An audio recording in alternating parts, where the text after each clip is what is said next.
නමස්කාර වේවා බුදුරුවනට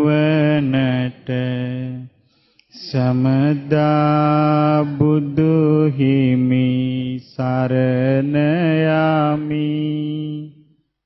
නමස්කාර වේවා ධම්මරුවනට සමදා සදහම් සරණ යමි. නමස්කාර වේවා සංඝරුවනට සමදා මහා සංඝ සරණ යමි.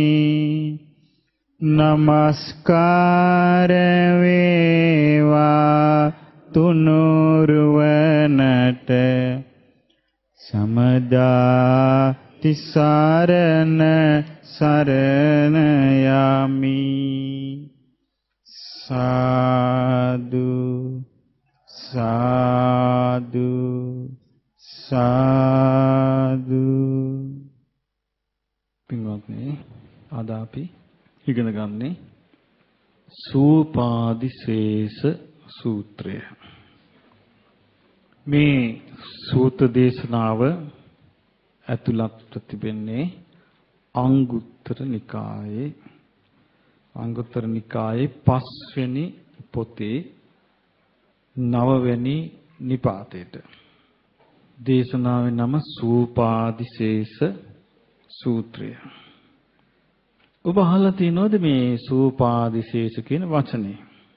සෝපාදිශේෂ පරිනිබ්බාන, අනුපාදිශේෂ පරිනිබ්බාන.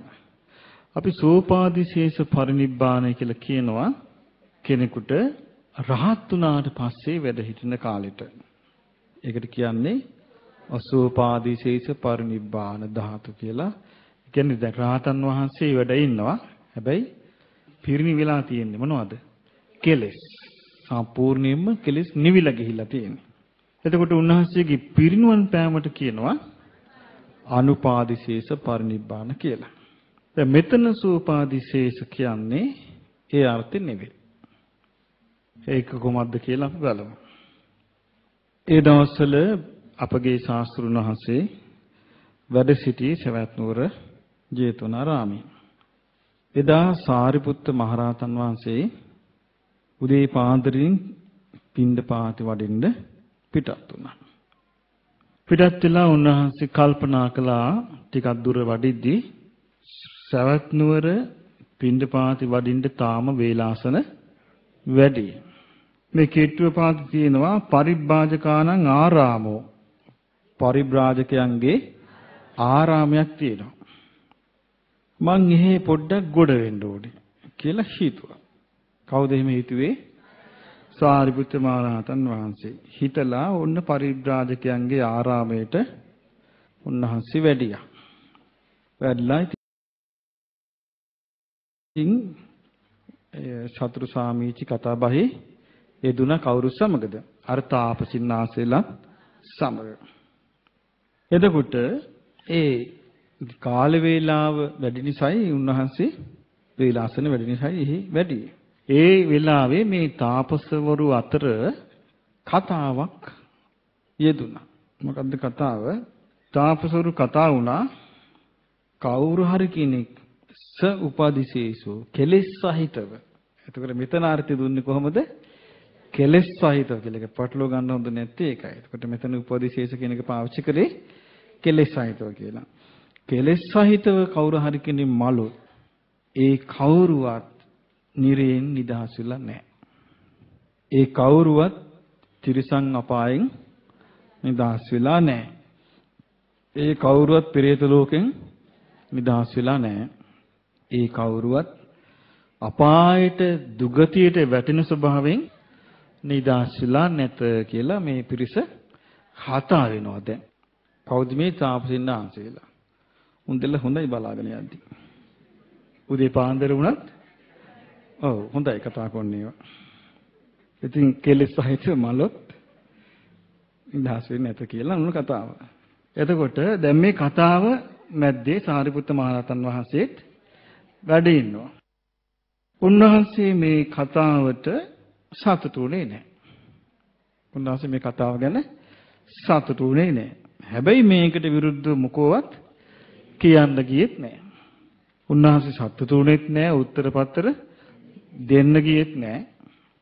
උන්වහන්සේ වෙලාව ආවා. දැන් එළිය වැටලා වෙලාව උන්වහන්සේ මහොඳ යන්නම් කියලා උන්වහන්සේ පිටත් වුණා. පිටත් වෙලා උන්වහන්සේ පින්නපාතේ වැඩියා.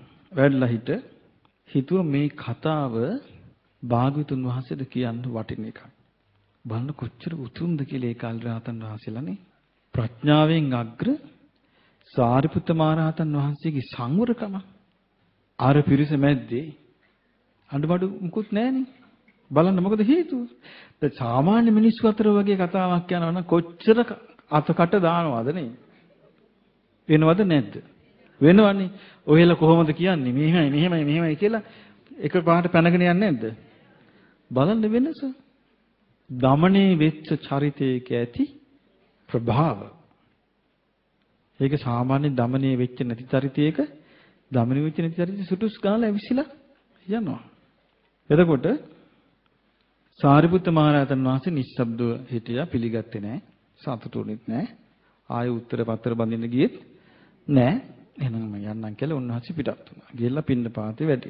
වැඩලා දානේ වන්දලා කෙලීම පින්නපාතේ වන්දලා මොකද කළේ? මේක බුදුරජාණන් වහන්සේට කියන්න වටින කතාවක් මේක කියලා භාග්‍යවතුන් වහන්සේ ළඟට වැඩියා. කියලා භාග්‍යවතුන් වහන්සේට වන්දනා කළා. වාඩි වෙලා කියනවා භාග්‍යවත් බුදුරජාණන් වහන්සේ, ස්වාමීනි මං අද උදේ පිණ්ඩපාතෙට සවැත් නුවර නගරයට ටිකක් වේලාසනින් පිටත් වුණා. පිටත් වෙලා ටිකක් දුර යද්දි මට හිතුණා අද පිණ්ඩපාත යන තාම වේලාසන වැඩි. ඒ නිසා මේ පරිබ්‍රාජකයන්ගේ තාපසින්නාසිලාගේ ආරාමයක් මේ ළඟ තියෙනවා. ඉතින් මම ඕකට පොඩ්ඩක් ගොඩ වෙන්න ඕනේ කියලා භාග්‍යවතුන් වහන්සේ මං ගියා. ගිහලා ඒගොල්ලොත් එක්ක කතා බස් කරලා මාත් පැත්තකින් වාඩි වුණා. එතකොට ඒ අය අතරේ භාග්‍යවතුන් වහන්සේ මෙන්න මේක සාකච්ඡා වුණා කිව්වා. මොකද සාකච්ඡා වුණේ කවුරු නමුත් කෙනෙක් මැරෙන්නේ කෙලෙස් සහිතව නම් ඒ කවුරුවත් නිරේ මිදිලත් නැහැ. තිරිසන් ලෝකෙන් මිදිලත් නැහැ. പ്രേත ලෝකෙ මිදිලත් නැහැ. දුගතියට වැටෙන ස්වභාවයෙන් මිදිලත් නැහැ කියලා. ඉතින් භාග්‍යවතුන් වහන්සේ මම මේ ඇහුණට මම මේක පිළිගත්තේ නැහැ. මම මේක ප්‍රතික්ෂේප කළා උත්තර දෙන්න ගියෙත් නැහැ. මම ඉතින් පිටත් වෙලා භාග්‍යවතුන් වහන්සේට මේ කාරණේ කියන්න ඕන කියලා. භාග්‍යවතුන් වහන්සේ බුදුරජාණන් වහන්සේ අපගේ ශාස්ත්‍රඥ වහන්සේ පිළිතුරු දුන්නා. සාරිපුත්‍ර ඔය තාපසින් වහන්සේලා මෝඩයි. බාලා කිව්වෙතන මෝඩයි. අව්‍යත්ත මොකවත් දන්නේ. කේච සෝපාදිශේෂං වා උපාදිශේෂෝසි ජානිසක් මොකද කෙලෙස් සහිතය කියලා දන්නවද මුන්දලා? අනුපාදිශේෂං වා අනුපාදිශේෂෝති ජානිසති. කෙලෙස් රහිතය කෙලෙස් රහිත කියලා දන්නවද කියලා කිව්වා. ඉතින් මුන්දලා මෝඩයි කිව්වා. හරි ලස්සනයි බුදුරජාණන් වහන්සේ මේ කරපු විග්‍රහය. කියනවා සාරිපුත්ත කෙලෙස් සහිත පුද්ගලයන් 9 දෙනෙක් ඉන්නවා. මැරෙන්නේ නිදහස් වෙලා. ඒගොල්ලෝ කෙලෙස් සහිත පුද්ගලයන් කී දෙනෙක් ඉන්නවද? 9 දෙනෙක් ඉන්නවා. හැබැයි ඒගොල්ලෝ මේ යන්නේ නිරෙන් නිදහස් වූ අය හැටියටයි. තිරිසන් අපායෙන් නිදහස් වෙච්ච අය හැටියටයි. പ്രേත ලෝකෙන් නිදහස් වෙච්ච හැටියටයි. අපායේ දුර්ගතියේ වැටෙන ස්වභාවයෙන් නිදහස් වෙච්ච අය හැටියට මිය යන 9 දෙනෙක් ඉන්නවා කිව්වා. කෙලෙස් සහිතව ඒගොල්ලෝ මැරෙනවා. හැබැයි ඒගොල්ලෝ කෙලෙස් සහිතව මැරුණට සතර අපායෙන් නිදහස් වෙච්ච අය. මේක දන්නේ නැහැ කිව්වා. අන්නේ තීර්ථකයන්. ඊට පස්සේ බුදුරජාණන් වහන්සේ මේ එක චරිතේ විස්තර කරනවා. සාරිපුත්‍ර කෙනෙක් කියනවා සීලය සම්පූර්ණයි. සීලය සම්පූර්ණව ඒ කියන්නේ එයා සීලේ කයෙන් වචනයෙන් සංවර භාවයට සම්පූර්ණයෙන්ම පත් වෙලා ඉන්නවා. සංවර කරමින් වාසය කරනවා. පරිපූර්ණකාරී හෝති. පරිපූර්ණකාරී හෝති කියන්නේ සංවර කරමින් සීලේ සම්පූර්ණ කරමින් ඉන්නවා. ඒ කියන්නේ සීලේ සම්පූර්ණ වෙලා ඒ සම්පූර්ණ වෙච්ච එක පවත්වමින් ඉන්නවා. සීලේ සම්පූර්ණ කරපු එක පවත්වමින් ඉන්නවා. සමාධිස්මින් පරිපූර්ණකාරී. සමාධියත් සම්පූර්ණයි. ඒක පවත්වමින් ඉන්නවා. ඒව ඔක්කොම සංස්කාර නෙමෙයිද? සංස්කාරණ පවත්වමින් ඉන්න බෑ පවතින්න. එතකොට මේ සමාධිය පවත්වමින් ඉන්නවා. පඤ්ඤාය මත්ත සූඛාරී. හැබැයි ප්‍රඥාව තියෙනවා තව මත්ෙහි කරන්න යාට. ඒ නිසා ප්‍රඥාව ඒ ශීලය සමාධිය තුල යම් ප්‍රමාණයකට ප්‍රඥාව වැඩෙනවද ඒ ප්‍රමාණය තමයි. එයා ඉන්නේ ඕරම් භාගී සංයෝජන පහින් තොරව. සංයෝජන බුදුරජාණන් වහන්සේ කීයක් දේශනා කළාද? 10යි. ඒ 10 උන්වහන්සේ කොටස් දෙකකට බෙදුවා. ඔව්. උද්දම් භාගීය සංයෝජන 5යි. ඕරම් භාගයේ සංයෝජන 5යි. උද්ද කිව්වේ උඩ. එතකොට උඩු පැත්තට හැරිලා යන සංයෝජන 5යි. යටි පැත්තට හැරෙන සංයෝජන 5යි. ඕරම් භාගී කිව්වේ යටි පැත්තට හැරිලා යන සංයෝජන 5යි. උද්දම් භාගී කිව්වේ උඩු පැත්තට හැරිලා යන සංයෝජන 5යි. එතකොට මේක ලෝකේ ඕනම සත්‍යයකට තියෙනවා සංයෝජන. මොනවද මේ සංයෝජන? එතකොට 5යි 5යි 10යි. මොනවද මේ සංයෝජන 10? සක්කාය දිට්ඨි, විචිකිච්ඡා, සීලබ්බත පරාමාස, කාමරාග, පටිඝ. මේක 5යි. මේ පහට මොකද්ද කියන්නේ? යටි පැත්තට. ඒ කියන්නේ කාම ලෝකයේ පහළට. කාම ලෝකයයි ඒකෙන් පහළට ඔක්කොම සත්‍යය ඇද දාන්නේ මේ ඕරම් භාගයේ සංයෝජන වලින්. මේ ඕරම් භාගයේ සංයෝජන වලින් බැඳිලා ඉන්න සත්‍යය තමයි කර්ම රැස් කරන්නේ යටි පැත්තේ භවයේ හැදෙන්න. එතකොට මේ භවයට අනුව යා ගිහිල්ලා උපදිනවා. සංයෝජන කියන්නේ මේකේ මෙයා බැඳිලා ඉන්නේ. මේවට සක්කාදිට්ඨියට බැඳිලා ඉන්නවා. එතකොට විචිකිච්ඡාවේ යා ඉන්නේ. ඔව් සීල වෘත වල ගහණය වෙලා ඉන්නේ. කාමරාගිට බැඳිලා ඉන්නේ. පටිඝයට බැඳිලා ඉන්නේ. එතකොට ඒ ඕරම් භාගී සංයෝජන. තව බුදුරජාන් වහන්සේ වදාලා දස සංයෝජන වලින් ඉතුරු පහ මොනවද? රූප රාග. රූපයට බැඳිලා ඉන්නවා. අරූප රාග. අරූප ස්වභාවී තලයටත් බැඳිලා ඉන්නවා. මාන්නෙට බැඳිලා ඉන්නවා. උද්දච්ච. හිතෙහි තියෙන විසිරීමට බැඳිලා ඉන්නවා.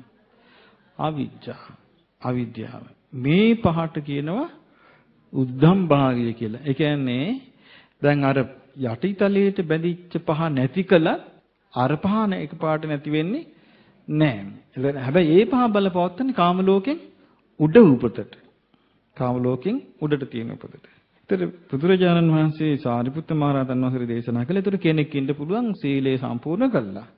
සමාධිය සම්පූර්ණ කළා. හැබැයි ප්‍රඥාව මේ මට්ටමේ සම්පූර්ණ වෙලා නැහැ. තව මත්තේ කරන්න තියෙනවා. එතකොට එයා හැබැයි ප්‍රහාණය කරලා තියෙනවා මොනවද? ඕරම් භාගීයේ සංයෝජන 5. එයා අන්තරා පරිනිබ්බායි හෝති. එයාට මොකද්ද වෙන්නේ? අන්තරා පරිනිබ්බායි කියලා කියන්නේ එයා මේ ලෝකෙන් චුත වෙලා. දැන් මේ කියන්නේ අනාගාමී කෙනෙක් ගැන. ඒ කියන්නේ ඕරම් භාගීයේ සංයෝජන 5 යම් කෙනෙකුට ප්‍රහාණය වුණා නම් අනාගාමී. අනාගාමී කියන්නේ න ආගාමී. ආගාමී කියන්නේ කැරකී එන. න ආගාමී කියන්නේ කැරකී නොයන. ඍජුමග නෙමෙයි යන්නේ. කැරකිලා එන්නේ නැහැ. රවුමේ නෙමෙයි යන්නේ. කෙලින් පාරේ. එතකොට යා මෙතනින් චුත වෙලා ඒ ලෝකේ උපදිනකොටම පිරිනිවන් පානවා. අතරක් නැහැ. මෙහෙන් චුත වෙලා අනාගාමී බ්‍රහ්ම ලෝකේ උපදිනකොටම පිරිනිවන් පානවා. එයාට කියනවා ආන්තරා පරිනිබ්බාන. ඉතින් බුදුරජාණන් වහන්සේ වදාළා මෙයාත් කෙලෙස් සහිතයි. එයාට තව තියෙනවා සංයෝජන පහක. ඒ සංයෝජන පහ ප්‍රහාණය වෙන්නේ මේ ලෝකෙදී නෙමෙයි. අර ලෝකෙදී. එතකොට මෙයා මේ ලෝකෙන් චුත වෙන්නේ කෙලෙස් සහිතව. හැබැයි මෙයා මැරෙන්නේ නිරේ මිදිච්ච කෙනෙක් හැටියටයි. තිරිසං අපායෙන් මිදිච්ච කෙනෙක් හැටියටයි. പ്രേත ලෝකෙන් මිදිච්ච කෙනෙක් හැටියටයි. සත අපාය දුර්ගතියට වැටෙන ස්වභාවයෙන් මිදිච්ච කෙනෙක් හැටියට. මේ තමයි කියනවා පළවෙනි පුද්ගලයා. ඊළඟට බුදුරජාණන් වහන්සේ වදාලා සාරිපුත්තේ දෙවෙනි පුද්ගලයා. දෙවෙනි පුද්ගලයා සීලයෙන් අර වගේම සම්පූර්ණයි. සමාධියත් සම්පූර්ණයි. ප්‍රඥාව අර ප්‍රමාණයට තමයි වැඩිලා තියෙන ප්‍රමාණය තමයි ප්‍රඥාව තිබෙන්නේ. හැබැයි ඕරම් භාගී සංයෝජන පහම යාටත් ප්‍රහාණයි. එයා මෙතනින් චුත වෙනවා. මිය යනවා. එතකොට එයා මැරෙන්නේ දස සංයෝජන ප්‍රහාණය කරව කෙනෙක් හැටියට ඒකේ අඩක් ප්‍රහාණය කරව කෙනෙක් හැටියට. එහෙනම් යාට කෙලෙස් තියෙනවා. හැබැයි එයා මැරෙන්නේ උපහච්ච පරිනිබ්බාය. උපදිනකොටම වගේ මැරුණා. මෙයා ඉපදීලා ටිකක් ඉඳලා පිරිනිවන් පානවා. එතකොට යා මනුස්ස ලෝකෙදී මැරුණේ නිරේ මිදිච්ච කෙනෙක් හැටියටයි. තිරිසං අපායෙන් මිදිච්ච කෙනෙක් හැටියටයි. പ്രേත ලෝකෙන් මිදිච්ච කෙනෙක් හැටියටයි. අපාය දුර්ගතියෙන් නිදහස් වෙච්ච කෙනෙක් හැටියටයි. ඒ තමයි කිව්වා කෙලෙස් සහිත මරණ අයගෙන් සතර අපාය නිදහස් වෙන දෙවනි පුද්ගලයා. ඊළඟට බුදුරජාණන් වහන්සේ වදාලා ආනන්දේ තව එක්කෙනෙක් ඉන්නවා. එයාත් සීලේ සම්පූර්ණයි. සමාධිය සම්පූර්ණ. එයත් ප්‍රඥාව අර වගේ ඒ කියන්නේ ප්‍රඥාව සම්පූර්ණ නෑ. සම්පූර්ණ වෙන්න තව තියෙනවා. හැබැයි යා අර ඕරම් භාගී සංයෝජන පහ ප්‍රහාණය කළා ඉන්නේ. එයාට ඉතුරු වෙලා තියෙන්නේ උද්දම් භාගී සංයෝජන පහ. එයත් මැරෙනවා. හැබැයි යා මැරෙන්නේ නිරේන් මිදිලා. තිරිසං යෝනියෙන් මිදිලා. പ്രേත විශයෙන් මිදිලා. දුගතියට වැටෙන ස්වභාවයෙන් මිදිලා. එයා මැරිලා ගිහිල්ලා අසංඛාර පරිනිබ්බාය. එයා මැරිලා ගිහිල්ලා අනාගාමී බ්‍රහ්ම ලෝක තියෙනවා. අවීහ අතප්ප සුදස්ස යකනෙට්ට. මේකේ අවීහ අතප්ප ආදී එයා උපදිනවා. ඉපදලා කාලයක් ඉඳලා එයා එතකොට එයාගේ කාලයක් ඉන්නකොට එයාගේ ඉන්න තුල එයාගේ මේ හිත වැඩිගෙන යනවා. එයා ලොකු උත්සාහයක් කරන්නේ නැහැ. වැඩිගෙන යනවා. එතකොට එයා හේදී උද්දම් භාගී සංයෝජන ප්‍රහාණය කළා පිරිනවම් පානවා. එතකොට බුදුරජාණන් වහන්සේ වදාලා සාරිපුත්ත ඒ තමයි තුන්වෙනියා. තව එක්කෙනෙක් ඉන්නවා. කෙලෙස් සහිතව මැරෙන්නේ හැබැයි සතර පායෙන් මිදිලා. එයා සීලේ සම්පූර්ණ කරනවා. සමාධියත් සම්පූර්ණ කරනවා. ප්‍රඥාව අර විදිහට මෙයාට තියෙන්නේ ප්‍රමාණයට වැඩිලා සාමත්‍ය කරන්න තියෙනවා. එතකොට එයා මැරෙනවා. හැබැයි එයා මැරෙන්නේත් නිරේන් මිදිලා, තිරිසං අපායෙන් මිදිලා, සතර පායෙන් මිදිලා, සසංකාර පරිනිබ්බාය. එහි ගිහිල්ලා යා වීරිය ගන්නවා. වීරිය ගන්නකොට එහිදී යාට මාර්ගේ ඉතුරු ටික සම්පූර්ණ වෙනවා. වෙලා එහිදී පිරිනවම් පානවා. එතකොට බලන්න අන්තරා පරිනිබ්බායි, උපහච්ච පරිනිබ්බායි, අසංකාර පරිනිබ්බායි, සසංකාර පරිනිබ්බායි. ඒතර කී දෙනෙක්ද? 4යි. ඊළඟට බුදුරජාණන් වහන්සේ වදාලා තව එක්කෙනෙක් ඉන්නවා. සාරිපුත්ත. එයා සීලය සම්පූර්ණ කරලා ඉන්නවා. සමාධිය සම්පූර්ණ කරලා ඉන්නවා.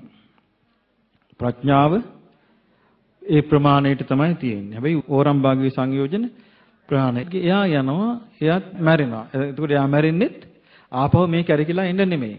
නිරේට වැටෙන්නේ නැති ස්වභාවයෙන්. പ്രേත ලෝකයට, සතර පායට, තිරිසන් ලෝකයට වැටෙන්නේ නැති ස්වභාවයෙන් තමයි එයා මිය යන්නේ.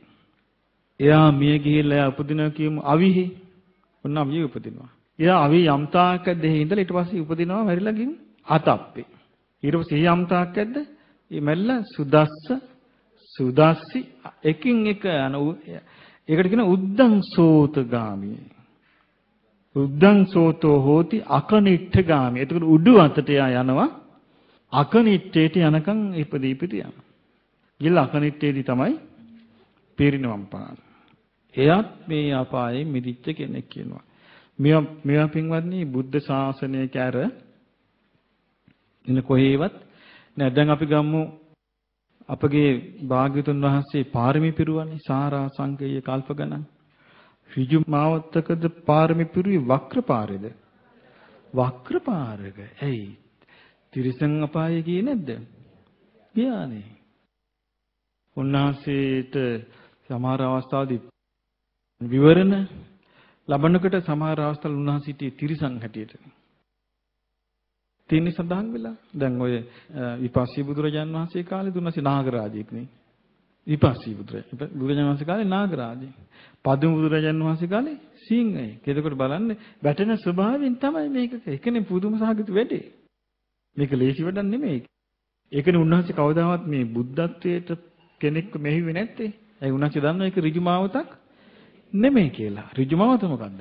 ආර්ය අෂ්ටාංගික මාර්ගෙමයි. උන්වහන්සේ හැමතැනම හැමතිස්සෙම කියනවා ආර්ය අෂ්ටාංගික මාර්ගය ගැනම හිත පහද ගන්න කියලා. උන්වහන්සේ ලේසියෙන් කියන තිබ්බන්නේ පාරමී ගැන හිත පහද ගන්න කියලා නේ. එක දේශනාවකවත් නැහැ පාරමී ගැන හිත පහදව ගන්න කියලා. උන්වහන්සේ දේශනා කළේ හැමතැනම මොකද්ද? ආර්ය අෂ්ටාංගික මාර්ගය ගැන හිත පහදවනවා කියලා. ඇයි මේ බලන්න බේරෙන්නේ යන්නේ. වෙන කවුරුත් නැහැ බේරෙන්න. ඊට පස්සේ දැන් එතනතර 5 දෙනයි නේ. කවුද 5 දෙනා? ආන්තරා පරිනිබ්බායි, උපහච්ච පරිනිබ්බායි, අසංඛාර පරිනිබ්බායි, සසංඛාර පරිනිබ්බායි, උද්දන්සෝත අකනිට්ඨ ගාමි. ඒ තා කී දෙනෙක් ඉතුරු වෙලාද එතකොට? තව 4 දෙනෙක් ඉන්නවා ඉතුරු වෙලා. කියනවා සාරිපුත්ත තව එක්කෙනෙක් ඉන්නවා. සීලේසු පරිපූර්ණකාරී හෝති. සීලේ සම්පූර්ණ කරගෙන ඉන්න කෙනෙක්. සමාධිස්මින් මත්ත සූකාරී. සමාධිය සම්පූර්ණ නැහැ. සමාධිය තව කරගන්න තියෙනවා. පඤ්ඤාය මත්ත සූකාරී හෝති. ප්‍රඥාව සම්පූර්ණ නැහැ. ප්‍රඥාව තව කරගන්න තියෙනවා. හැබැයි එයා සංයෝජන 3ක් ප්‍රහාණය කළා තියෙනවා. ඒ වගේම එයා රාගයයි, ද්වේෂයයි, මෝහයයි තුනී කරගෙන ඉන්නේ. එයා සකදාගාමි. එයාට කියන්නේ මොකද්ද? සකි දේව ඉමං ලෝකං ආගන්තුවා. එක වතාවක් විතරක් මේ ලෝකෙට එයා එනවා. එයා මේ ලෝකෙට එනවා එක වතාවක් විතරක් එනවා. එතකොට අනාගාමි ලෝක කියන්නේ කෙනෙක් නෙවෙයි. එයා එතකොට ධර්මය අවබෝධ කරන්නේ කොහේද? කාම ලෝකේ. කාම ලෝකෙට එක වතාවක් එයා එනවා. එයාට මොකද හේතුව? අර තුනී මිසක් ප්‍රහාණය වෙලා නැහැ. හැබැයි යා මැරෙන්නේ මේ ලෝකෙදී. සකදාගාමී එක්කෙනා මැරෙන්නේ නිරයෙන් නිදහස් වෙච්ච කෙනෙක් හැටියට. තිරිසන් ලෝකෙන් නිදහස් වෙච්ච කෙනෙක් හැටියට. പ്രേත ලෝකෙන් නිදහස් වෙච්ච කෙනෙක් හැටියට. අපාය දුර්ගතියට වැටෙන ස්වභාවයෙන් බේරිච්ච කෙනෙක් හැටියට. එතකොට කී දෙනයිද? 6යි. ඊළඟට බුදුරජාණන් වහන්සේ දේශනා කළ සාරිපුත්ත තව එක්කෙනෙක් ඉන්නවා. ඒ තමයි සීලේසු පරිපූර්ණකාරී හොති. සීලේ සම්පූර්ණ කරගෙන ඉන්නවා. සමාධිස්මින් මත්තසෝකාරී. සමාධිය සම්පූර්ණ කරගෙන නැහැ තාම. කරමින් ඉන්නවා. කර ඉන්නවා සමාධිය. පඤ්ඤාය මත්තසෝකාරී. ප්‍රඥාවත් තව සම්පූර්ණ කරගෙන ඉන්නවා. සංයෝජන 3ම ප්‍රහාණය කළා ඉන්නේ. මොනවද ඒ සංයෝජන 3? සක්කාය දිට්ඨි, විචිකිච්ඡා, සීලබ්බත පරාමාස. ඒ 3 ප්‍රහාණය කළා ඉන්නවා. ඒක බීජී. ඒක බීජී කියලා මේක කියනවා. එයාට ඒක බීජී. එකම බීජ අවස්ථාවක්. ඒ කියන්නේ ආයේ පැල වෙනවා එක වතාවක්. ඒකඤ්ඤේව මානුෂකම් බවන් නිබ්බත්තිත්තා. ඒ කියන්නේ එක මනුස්සාත්මයක් ආයෙ මෙහෙට එනවා. දැන් මේ ජීවිතේ සෝතාපන්න වෙන ඕන කෙනෙක්. දැන් ඔන්න මේ සෝතාපන්න වෙලා යා මෙහෙ මැරෙන්නේ. හැබැයි යා මැරෙන්නේ එක මනුස්සාත්මයක් ආයෙ උපදින්නයි. ඒක මානුෂිකම් බව නිබ්බත්තිත්තා දුක්ඛ සාන්තකරෝති. හැබැයි ඒ ආත්මේ නිවන් දකිනවා. ඒකට යා වෙන ලෝකයකට යන්නේ වෙන ලෝකයකට යන්නේ නැහැ. එයා දෙවියන් අතරට යන්නේ නැහැ. බ්‍රහ්මයන් අතරට යන්නෙත් නැහැ. එයා එක මනුස්සාත්මයක් ලැබලා දැන් අපි කියමු එයා මේ ජීවිතේ ඔන්න කෙනෙක් සෝවාන් වුණා. දැන් සෝවාන් වෙලා මේ කියන හැටිට නම් එයා ලොකු ප්‍රඥාවක් තියෙනවා. හැබැයි කාම ලෝකෙට ලොකු බැඳීමකුත්, මනුස්ස ලෝකෙට ලොකු බැඳීමකුත් තියෙන හැඩයි. එතකොට එයා වැටෙන්නේ කොයි කොටසටද? ඒක බීජී කියන කොටසට. දැන් මේක බුදු කෙනෙකුට අර වෙන කෙනෙකුට හොයන්න බෑ. එතකොට එයා ඔන්න දැන් මේ ලෝකෙ මැරෙනවා. දැන් මේ ලෝකෙන් ඔන්න මිය යනවා. මේ යන්නේ මේ ගිහිල්ලා උපදිනවා ආයමත් මනුස්ස ලෝකෙම ඉපදිනවා. හැබැයි ඉපදිලා ආයි මාර්ගය වඩනවා. මේකේ තියෙනවා ඒ කිනා මැරෙන්නේ කෙලෙස් සහිතව. ඒ සංයෝජන තව 7ක් තියෙද්දි කියනවා බුදුරජාන් වහන්සේ සාරිපුත්ත මහ රහතන් වහන්සේට කියනවා එයා කලුරිය කරද්දී එයා නිදහස් වෙලා කියනවා ඉන්නේ. නිරින් නිදහස් වෙලා කියනවා. තිරිසන් අපායෙන් නිදහස් වෙලා ඉන්නේ කියනවා. පෙරේත ලෝකෙන් නිදහස් වෙලා කියනවා ඉන්නේ. අපාය දුර්ගති විනිපාතයෙන් නිදහස් වෙලා ඉන්නේ. එයා කියනවා ඊළඟ එක්කෙනා. දැන් කී දෙනෙක් කිව්වද? 7යි. ඊළඟට බුදුරජාණන් වහන්සේ දේශනා කරනවා සාරිපුත්ත තව පුද්ගලෙක් කියනවා. එයා සීලය සම්පූර්ණ කරගෙන ඉන්නවා. සමාධිය නම් හැබැයි කරගන්න තියෙනවා. ප්‍රඥාවත් තව කරගන්න තියෙනවා. එයා හැබැයි සංයෝජන 3ක් ප්‍රහාණය කරලා ඉන්නේ. එයා කෝලංකෝල. එයාට කියන්නේ කෝලංකෝල කියලා එක තියෙන මේකේ දේවා තීනිවා කුලානි සන්ධාවිත්වා සංසරිත්වා. දේවා තීනිවා කියලා කියන්නේ එක්ක ආත්ම භාව දෙකක්. එහෙම නැත්නම් ආත්ම භාව 3ක් එක්ක මේ ලෝකේ එහෙම නැත්නම් දිව්‍ය ලෝකේ. කාම ලෝකේ. කාම ලෝකේ යා එක්ක මේ ලෝකේ හෝ තව වෙන කාම ලෝකික හෝ ආත්ම භාව දෙකක් තුනක් යා යනවා. එයාගෙත් හැබැයි අරයතරම් තීක්ෂණ ප්‍රඥාව නැහැ. ඊට වඩා ටිකක් ප්‍රඥාව අඩුයි ටිකක් නේ. ඒක නිසා නිය ආත්ම භාව දෙකක් තුනක් යන්නේ. ඒ කෙනාත් ඔන්න දුක් කෙලවර කරන හැබැයි යා මේ යන්නේ කෝලංකෝල කෙනත් මේ ඒ ආත්මෙ මේ යන්නේ නිරයෙන් නිදහස් වෙලා තිරිසන් අපායන් නිදහස් වෙලා පෙරේත ලෝකෙන් නිදහස් වෙලා සතර අපායන් නිදහස් වෙලා. දැන් කීයද? 8යි. ඊළඟට බුදුරජාණන් වහන්සේ දේශනා කරන මහන්නේ තව එක්කෙනෙක් ඉන්නවා. සීලයෙන් සම්පූර්ණයි. සමාධිය හැබැයි අසම්පූර්ණයි. යා සමාධි කරන්න ඕනේ තව. ප්‍රඥාව වඩන්න ඕනේ. හැබැයි සංයෝජන 3ම ප්‍රහාණය කරලා තියෙන්නේ යා සත්තක්ඛත්තු පරමෝ. උපරිම වශයෙන් ආත්ම 7යි. සත්තක්ඛත්තු පරමේ දේවේච මානුසේච සන්ධාවිත්වා සංසරිත්වා. ඔව් දෙවියන් අතර හෝ මිනිසුන් අතර හෝ සැරිසරා යනවා ආත්ම කීයක්ද? ඔව් උපරිම වශයෙන් 7යි. දුක් කෙලවර කරන මේ කෙනාට කියනවා ඔව් සත්තක්ඛත්තු පරම උපරිම වශයෙන් 7ක්. උපරිම වශයෙන් සත්වතාවක්. ඒකෙන් කවදාවත් 8 වෙනි වතාවකට යන්නේ නැහැ. 8 වෙනි වතාවට යන්නේ නැහැ. 8 වෙනි වතාවකට යන්නේ නැහැ කියලා රතන සූත්‍රයේ ගාථාවක් තියෙනවනේ. ඔව් ඒ මොකද්ද ඒ ගාථාව? "ඒ ආර්ය සත්‍යානි විභවයන්ති ගම්භීර පඤ්ඤේන සුදේ." ගම්භීර පඤ්ඤ කිව්වේ ගැඹුරු ප්‍රඥා විසින් මනවින් දේශන ලද. ගැඹුරු ප්‍රඥා කවුද? අපගේ ශාස්ත්‍රඥ වහන්සේ. ගම්භීර පඤ්ඤේන මනවින් දේශන ලද මේ චතුරාර්ය සත්‍ය ධර්මයේ අවබෝධ කරගනිද්ද කිංචාපි තේ හොන්ති බුසප්පමත්තා. ඒකේන බොහෝසෙයින් ප්‍රමාදී වුණත් නොතේ භවං අට්ඨමං ආදියන්ති 8 වෙනි භවයකට යන්නේ. එතකොට ඒ සත්තක්ඛත්තු පරම 8 වෙනි භවයකට යන්නේ. ඒක කියන ඉදම්පි සංඝේ රතන මේක සංඝයාගේ තියෙන උත්තම රත්න භාවයක් කියලා. එතකොට ඒ සත්තක්ඛත්තු පරම සත්වතාවක් උපරිමයෙන් සත්වතාවක් උපත කරා යන කෙනා මේ මනුස්ස ලෝකයෙන් මැරෙද්දී මැරෙන්නේ කෙලෙස් සහිතව. හැබැයි නිරයෙන් නිදහස් වෙලා තිරිසන් අපාය නිදහස් වෙලා ප්‍රේත ලෝකෙ නිදහස් වෙලා අපාය දුර්ගති විනිපාතයෙන් නිදහස් වෙලා. ඒ සාරිපුත්ත දැන් බලන්න කියනවා. එතකොට සතර අපාය නිදහස් වෙලා මේ යන පුද්ගලයා 9 දිනක් මේ ලෝකේ ඉන්නවා කියනවා. හරි ආශ්චර්යනේ මේක. මේ මිනිස්සුන්ට මේක හිතා ගන්න පුළුවන් එකක්. දැන් බුදුරජාණන් වහන්සේ මෙහිම විග්‍රහ කර කර පෙන්වුවට මේ ලෝකෙ වෙන කෙනෙකුට මෙයා අන්තරා පරිනිබ්බායි කෙනෙක්. මෙයා උපහාච්ච පරිනිබ්බාය කෙනෙක්. මෙයා අසංකාර පරිනිබ්බාය කෙනෙක්. මෙයා සසංකාර පරිනිබ්බාය කෙනෙක්. මෙයා උද්දංසෝත අකරිට්ඨ ගාමී කෙනෙක් කියලා කියන්න පුළුවන්ද? බෑ. වෙන කෙනෙකුට කියන්න පුළුවන්ද මෙයා ඒක බීජ කෙනෙක්. මෙයා කෝලං කොල්ල කෙනෙක්. මෙයා සත්තක්කත් පරම කියලා කියන්න පුළුවන්ද? බෑ. ඇයි ඒ? ඉන්ද්‍රිය පරෝ පරියත්ත ඥාණයෙන් තමයි දැන් මේ ඉන්ද්‍රිය මේ ලෝකේ අපේ කියනෝනේ ඉන්ද්‍රිය. දැන් අපි ඉන්ද්‍රිය කියලා කියනවා ඇස කන නාසය දිවකය මනසට නෙමෙයි අපි පාවිච්චි කරනවා. හැබැයි අරවා පාවිච්චි වෙන්නේ මාර්ගේ වඩන්නයි.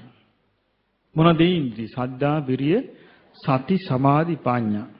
ඒතර මේ ඉන්ද්‍රිය ධර්ම පිළිටනවා එක එක්කෙනාට එක එක්කෙනාගේ පුණ්‍ය වාසනාවේ වෙනස්කම් අනුව.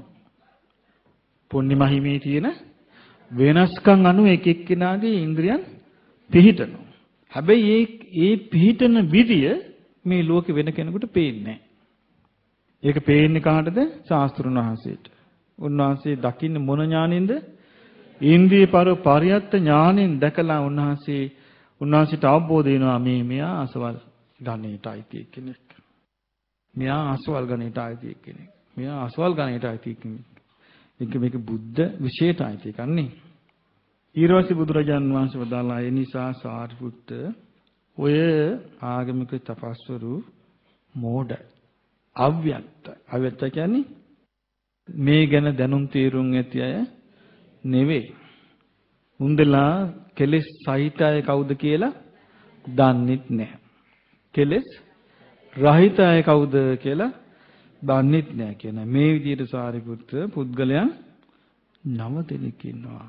9 දෙනෙක් ඉන්නවා නිරයෙන් නිදහස් වෙලා මැරෙන. තිරිසන් අපායෙන්, പ്രേත ලෝකයෙන්, සතර අපායෙන් නිදහස් වෙලා මැරෙන පුද්ගලයන් 9 දෙනයි.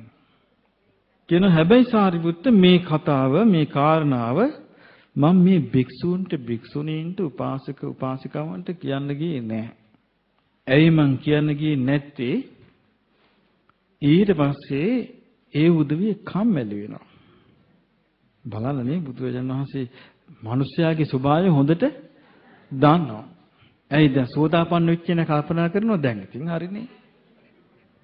ඊට යා වීරිය කරන්න කල්පනා කරන්නේ නැත්. කියනවා තංකිසේතු ඇයි මං කියන්න ගියේ නැත්තේ? මායිමන් ධම්මපරියන් සුත්තා ප්‍රමාදං ආහාරිසු මේක අහලා ප්‍රමාද වෙන්න එපා කියන අදහස මගේ තිබුණා කියනවා. ඒක කියන මම මේක ඉදිරියට දැම්මේ නැත්තේ. මේ කාරණේ පැහැදිලි කරලා කියන්න ගියේ නැත්තේ ඒකයි කියනවා. මොකද ඉක්මනට ප්‍රමාදයට දැන් අපිට තේරෙන්නේ කොච්චර ප්‍රමාදයටපත් වෙනවද කියන මේ චූටි පිනක් කරලා දැන් ඉතින් මලක් කමන්නයි කියලා කොච්චර කියන අය ඉන්නවදනේ. හරියට සතර අපායෙන් නිදහස් වෙලා නම් ඒක කිව්වට කමන්නේ. මොකෝවන් නැතුව. කොච්චරනම් කියනවදනේ. පොඩි දෙයකටත් දැන් ඉතින් කමන්නේ කියන මලාටම. ඒතර ඒ වගේ එකපාර ප්‍රමාදයටපත් වෙනවනේ. මොකද දැන් අපිට මතක් වෙන්නේ නැහැ මම සතර අපායේ නිදහස් වෙච්ච කෙනෙක් හරියට නෙමෙයිනේ මම මේ මැරෙන්නේ කියලා ඒ සිතුවිල්ල එන්නේ නැහනේ. ඊළඟට ඉන්නේ මොකද්ද අපිට සිතුවිල්ල? මොකක්ද එන සිතුවිල්ල? හරි දැන් අපි මේ පින්කම හේතුවෙන් සුගතියයි ඒ නිසා බය වෙන දෙයක් නැහැ. ඒ කියන්නේ මොකද්ද? ප්‍රමාදයට එකපාර ප්‍රමාදයටපත් වෙනවා. සාමාන්‍ය පින්කමකින් ප්‍රමාදයටපත් වෙනවා. ඒත් මේ ස්වභාවයේ අදහස් තියෙන අයම නේද බුද්ධ කාලේ හිටියේ. එතකොට ඒගොල්ලෝ දැන් මේ දේශනාව වහවම දැන් තම තමන්ගේ කතාව තම තමන් දන්නවනේ. එතකොට ප්‍රමාදයටපත් වෙන්න එපා කියන අදහස උන්වහන්සේගේ හිතේ නිරන්තරයෙන් තිබ්බා. තිබිලා කියනවා නමුත් සාරිපුත්තේ මම මේ කතාව ඔබට මේ ප්‍රකාශ කළේ මේ ප්‍රශ්නෙට උත්තරයක් හැටියටයි කියනවා. මොන ප්‍රශ්නෙටද? ආර තාපසින්නාන්සලා හදාපු ප්‍රශ්නෙට උත්තරේ දෙන්නයි කියන මම මේ දේශනාව කළේ. එතකොට පින්වත්නි මේකේ අපිට ලොකු එලිදරව්වක් නේද? මේකේ පෙන්නන බුදුරජාණන් වහන්සේගේ ශ්‍රාවකයෝ රහතන් වහන්සේලා හැරුණකොට රහතන් වහන්සේලා ඉතින් පස්සෙන් නැහනේ. රහතන් වහන්සේලා හැරුණකොට මේ ලෝකේ සතර අපායන් අත්මිදී මිය ගිය නව ආකාරයක චරිත අපිට මේ බුද්ධ දේශනාවෙන් එලිදරව් වුණා. එතකොට මේකෙන් අපිට පේනවා මේ ආර්ය අෂ්ටාංගික මාර්ගයේ ගමන් කරන එක්කෙනාගේ ඒ ගමන් මාර්ගය එයා හිතනවාට වඩා එයාගේ ගතියට අනුව තමයි එයාගේ ගතිගුණ වලට අනුව තමයි ඒක සකස් වෙන්නේ. එතකොට මේ සකස් වෙන විදියට තමයි එයාගේ ගමන යන්නේ. හැබැයි ඒකට මේකේ පේනවා හැබැයි මේ හැම එකකම පේනවා ඒ බුදුරජාන් වහන්සේ උඩ ඉඳලා අරගෙන තියෙන පිළිවෙල ගත්තොත් ඒ හැම එකම උන්වහන්සේ ලං කරලා තියෙන දැන් උඩින්ම ඉන්නේ කවුද? ආන්තරාප ඉපදිච්ච ගමම පිරිනවම් පාන එක්කෙනා. දැන් ඊපස්සේ අන්තිමට තමයි ඉන්නේ සත්තක්කත්තු පරම. ආත්ම භාව 7ක් දක්වන එක. එහෙනම් නිවනට ලං වෙච්ච ප්‍රමාණයට තමයි උන්වහන්සේ මේ බෙදීම කළා තියෙන්නේ. ඒ මොකද උන්වහන්සේට නිරන්තරයෙන්ම තිබුණ හැඟීමක් මේ දැන් බලන්න මේ උන්වහන්සේ මේකවත් හෙලිදරව් කළා නැත්තේ.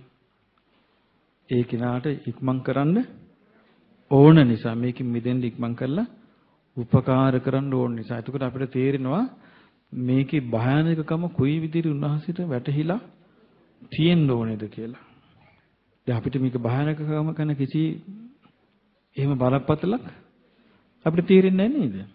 අපිට මේකේ මහා භයානක ඉරණමකට අපි බාධනය වෙලා තියෙනවා.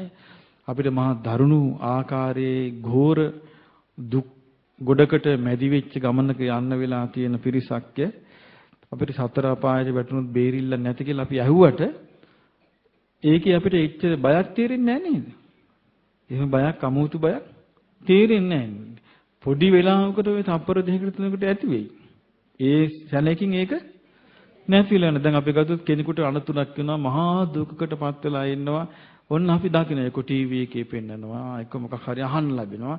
ඒ වෙලාවට ඉතින් අපි ගාලා හූල්ලලා ඊට පස්සේ අර මේ කම්පා වෙලා ඉතින් යඟ හිරි වැටිලා ඉතින් අපි කියනවා අපේ හරි භයානක සංසාරයක් මේ කියලා කියනවා. ඊළඟ මොහොතේ ඉවරයි. මේ ඇහුවා මේ ගියා. මොකද හේතුව? ඒ තරම්ම අපේ මනස පවතින්නේ ප්‍රමාදයට නැඹුරු වෙලා. අප්‍රමාදයට නෙවෙයි. ඒකයි බුදුරජාණන් වහන්සේ හැම තැනදීම අප්‍රමාදය ගැනම උන්වහන්සේ දේශනා කළා. ඒක තැනක උන්වහන්සේ දේශනා කළා මේ ලෝකේ මේ සියලුම සත්වයන්ගේ මේ පියවර සටහන දාන්න පුළුවන් කිව්වා. ඇතාගේ පියවර සටහන ඇතුලේ යම් තා කුසල් ඇත. මේ ඔක්කොම දාන්න පුළුවන් කිව්වා තනි වචනයක් ඇතුලේ. අප්‍රමාදය. ඒක කොච්චර දුරට උන්වහන්සේගේ හිතේ අප්‍රමාදී කියන වචනේ කාවදලා තේරෙනවද කියන්නේ උන්වහන්සේ මේ පිරිනිවන් පාන්න මොහොතකට කලින් උන්වහන්සේ මොකක්ද වදාළේ? වය ධම්මා සංඛාරා මේ හටගත්තු දේවල් නැසී යන ස්වභාවයෙන් යුක්තයි. අප්‍රමාදේන සම්පාදේත අප්‍රමාදීව තම තමන් මේක අවබෝධ කරගන්න මහන්සි ගන්න. මේ පණිවිඩය උන්වහන්සේ නැවත යලි බොහෝ සෙයින් ඒ වචනේ උන්වහන්සේගේ මුවින් ගිලිහුනේ මේ පිළිබඳව උන්වහන්සේට තරම් ඥානයක් ලෝකේ වෙන කාටවත් නැති නිසා. උන්වහන්සේට තරම් වෙන කාටවත් මේ ගැන ඥානයක් නැහැ. ඉතින් ඒක නිසාම වෙන්න ඕනේ ඒ ගැන ගොඩාක් උන්වහන්සේට කරුණාව තිබුණේ. දැන් අපි දන්නවා දැන් අපි ගත්තොත් ඔන්න අපිටත් මේ වගේ සාමාන්‍ය කරුණාවක් ඇති වෙනවනේ. දැන් අපි ගමු පාරේ ඔන්න ලස්සන බලු පැටියෙක් යනවා. අපිට පේනවා දැන් වාහන යනවා. එතකොට වාහනයේදී මේ බලු පැටිය නතර වෙලා පාර පනින්න ලෑස්ති වෙනවා. අපි කිට්ටුවෙන් යනවා. අපි දැන් ඌ දන්නේ නැහැ මේ පාර පනිද්දු වාහනයකට යට වෙයි කියලා. එතකොට කම්පණය ඇති වෙන්නේ ඌටද අපිටද? අපිට. ඊට පස්සේ අපි මොකද කරන්නේ?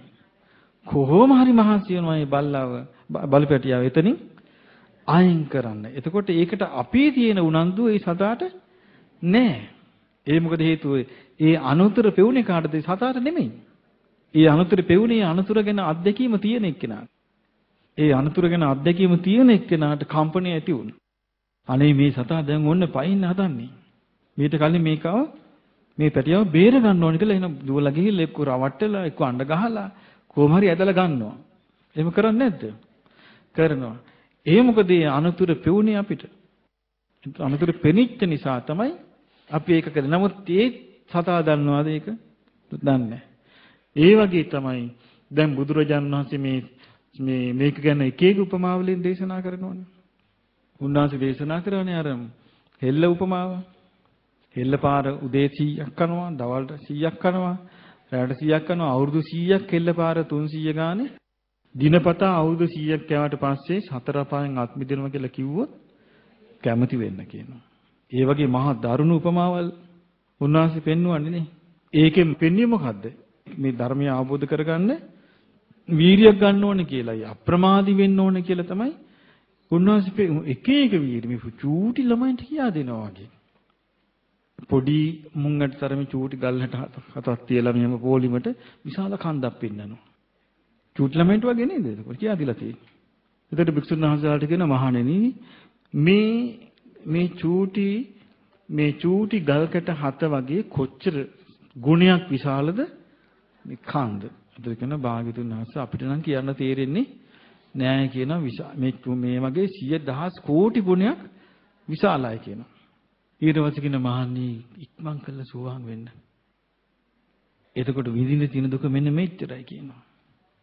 දැන් බලන්න උන්වහන්සේ මේ කියා දෙන්න දරපු මහන්සිය. ඊට පස්සේ උන්වහන්සේ දේශනා කරනවා එතකොට ඕගොල්ලන්ගේ තියෙන දුක නැති වෙලා තියෙනවා මේ අච්චර දුකක් කියලා කන්ද පෙන්නනවා. කන්දෙන් පෙන්නලා කියනවා මේ වගේ දුකක් ඕගොල්ලන්ගේ ඉවරයි කියනවා. එතකොට ඕගොල්ලන්ට ඉතුරු වෙන්නේ අර ගල්කට හත පෙන්නලා කියන මෙන්න මේ වගේ කියනවා මේ එක එක ආත්මික තියෙන දුක ඉවර වෙච්ච දුකත් එක්ක සංසන්දනය කළා. සෝතාපන්න වෙච්ච කෙනෙක් ඉවර කරපු දුක මේ මහා හිමාල කන්ද වගේ කියනවා. සෝතාපන්න වෙච්ච කෙනෙකුට විඳින්න තියෙන දුක අර චූටි ගල්කට හත පෙන්නලා කියනවා මේ වගේ කියනවා. එතකොට බලන්න මේ වගේ උපමාවල් වලින් උන්වහන්සේ මහන්සි ගත්තේ අපිට මේ ධර්මයේම අවබෝධ කරවන්න නේද? ඒ උපමාව දේශනා කරලා තියෙන හැටියට අපිට පේනවනේ. ඒතර කිසි තැනක උන්වහන්සේ බුදු වෙන්න, පාරමිය පුරන්න, බුදු පිරිසක් හදාගන්න කියලා කොහේවත් කිසි තැනක දේශනා කළා නැහැ. බෝසත් වෙන්න, බුදු බව පතන්න කිසිම දේශනාවක නැහැ. ඇයි හේතුව? උන්වහන්සේ තමයි මේක දන්නේ. මේ සංසාරී භයානකකම අවබෝධ කළේ. කොහොම අවබෝධ වෙන්නේ නැද්ද? උන්වහන්සේට බෝධිමූලදී හිතුණානේ අයියෝ මේ සත්‍යය දුකටපත් වෙලා තියෙනවා, ඉපදෙනවා, ආයි මැරෙනවා, ආයි උපදිනවා. මේකේ ආතසපණීමච්ච දුක්ඛස නිස්සාරණ නපඤ්ඤායත. මේකේ මේ ඉවර වෙන තැන පේන්න නෑ කියලා උන්වහන්සේට පැහැදිලි වුණානේ. ඉතින් ඒ නිසා පින්වත්නි මේ බුදුරජාණන් වහන්සේගේ උපමා පවා අපිට අද අවබෝධ කරගන්න කොච්චර අමාරුද? අපිට බරපතලක් මේකේ කිසිම දෙයක් බරපතලක් මේකේ වැටහීමක් ජඹුරක් මේක හොයාගන්න බෑ.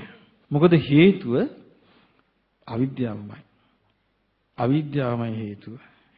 ඒකේ අවිද්‍යාවට මුකුත් පේන්නේ නෑනේ. අවිද්‍යාව කියන්නේ මොකද්ද? ඔව් මේ ගැන තේරුමක් නෑ. මේක දුකක් තියනවා කියලා දන්නේ නෑ. මේ දුක හටගන්නේ හේතු ප්‍රත්‍යයෙන් කියලා දන්නේ නෑ. මේ දුක නිරුද්ධ වෙන්න පුළුවන් කියලා, දුක නිරුද්ධ වෙන ස්වභාවය යුක්තයි කියලා දන්නෙත් නෑ. ඒකට මාර්ගයක් තියෙනවා කියලා ඒ දන්නෙත් නෑ. මොකද කරන්නේ? මේ දුක වැළඳගෙන ඉන්නවා මම මගේ ආත්මය කියාගෙන. ඉතින් එහෙම කෙනෙකුට මේ අනතුර හොයාගන්නත් බෑ. අනික එහෙම කිව්වා කියලා 아무තු බයක් හටගන්නෙත් නෑ. මොකද හේතුව දැන් හිතේ ස්වභාවයක් තමයි, හිතේ තණ්හාවේ ස්වභාවයක් තමයි තත්‍රාබිනන්දිනී. ගියේ කොහෙද? එතන ඇලෙනවා. දැන් තිරිසන් අපායට නම් ගියා, එතන තමයි සතුට හොයන්නේ. പ്രേත ලෝකේ නම් ගියා, එතන තමයි සතුට හොයන්නේ. එතකොට නිරේ නම් ගියා, නිරේ ඇතුළෙම තමයි එයාට පේන සීමාවෙන් හොයන්නේ. වෙන සීමාවකට යන්නේ නැහැ කෙනෙක් නේ. පේන සීමාවේ තමයි සතුට ගන්න. යායන් තණ්හා පොණ භාවිකා තත්‍රා විනන්දිනී. ඒ හිතන සතුටින් පිළිගන්නවා. ඒ තියෙන දේවල් සතුටින් පිළිගන්නවා. ඒක තමයි මේ තණ්හාවේ තියෙන ස්වභාවය. එතකොට ඒ බඳු ස්වභාවයකට සකස් වෙන්නේම අවිද්‍යාව නිසා නේද? ඒ නිසා මේ අපිට බැලූ බැල්මට නිදහස් වෙන්න මොකවත් පේන්නේ නැහැ. ඉතින් බුදුරජාණන් වහන්සේ නැවත උන්වහන්සේ ඒකයි දේශනා කරන්නේ ආදීනව දකින්ද කියනවා. ආදීනව කියලා කියන්නේ අනතුරු. අනතුරු මේකෙන් ඇති වෙන අහිත විපාක භයානක ප්‍රතිඵල මේක දකින්න කියනවා. එක්තරා අවස්ථාවක බුදුරජාණන් වහන්සේ දේශනා කළා මහණෙනි නිතර නිතර කලින් කලට හිතන්නේ කියන තමන් විඳපු දුක් තමන් පත්‍ච්ච කරදර ඒකට කියන්නේ අත්ත් විපත්ති. තමන්ට වෙච්ච කරදර විපත් අයියෝ මම මේකෙන් කොහොමද නිදහස් වෙන්නේ කියලා ඔළුව හැරිච්චටි දුවපු අවස්ථා මේවා මතක් කරන්න කියනවා. අත්ත් විපත්ති. ඊළඟට උන්වහන්සේ දේශනා කරනවා මහණනි වරින් වර හිතන්න කියනවා පර විපත්ති අනුන්ට වෙච්ච විපත්. දැන් මේ විපත් බලලා අපි අයියෝ මේ මිනිස්යාට මෙහෙම වෙනවද? මේ වගේ දුකකට මිනිස්සයා පාත්‍ර වෙනවද කියලා අනුන්ගේ දුක දිහා බලලා අපි කොච්චර අඬලා තියෙනවද නේ? අනුන්ගේ දුක දැකලා අඬලා නැද්ද අපි?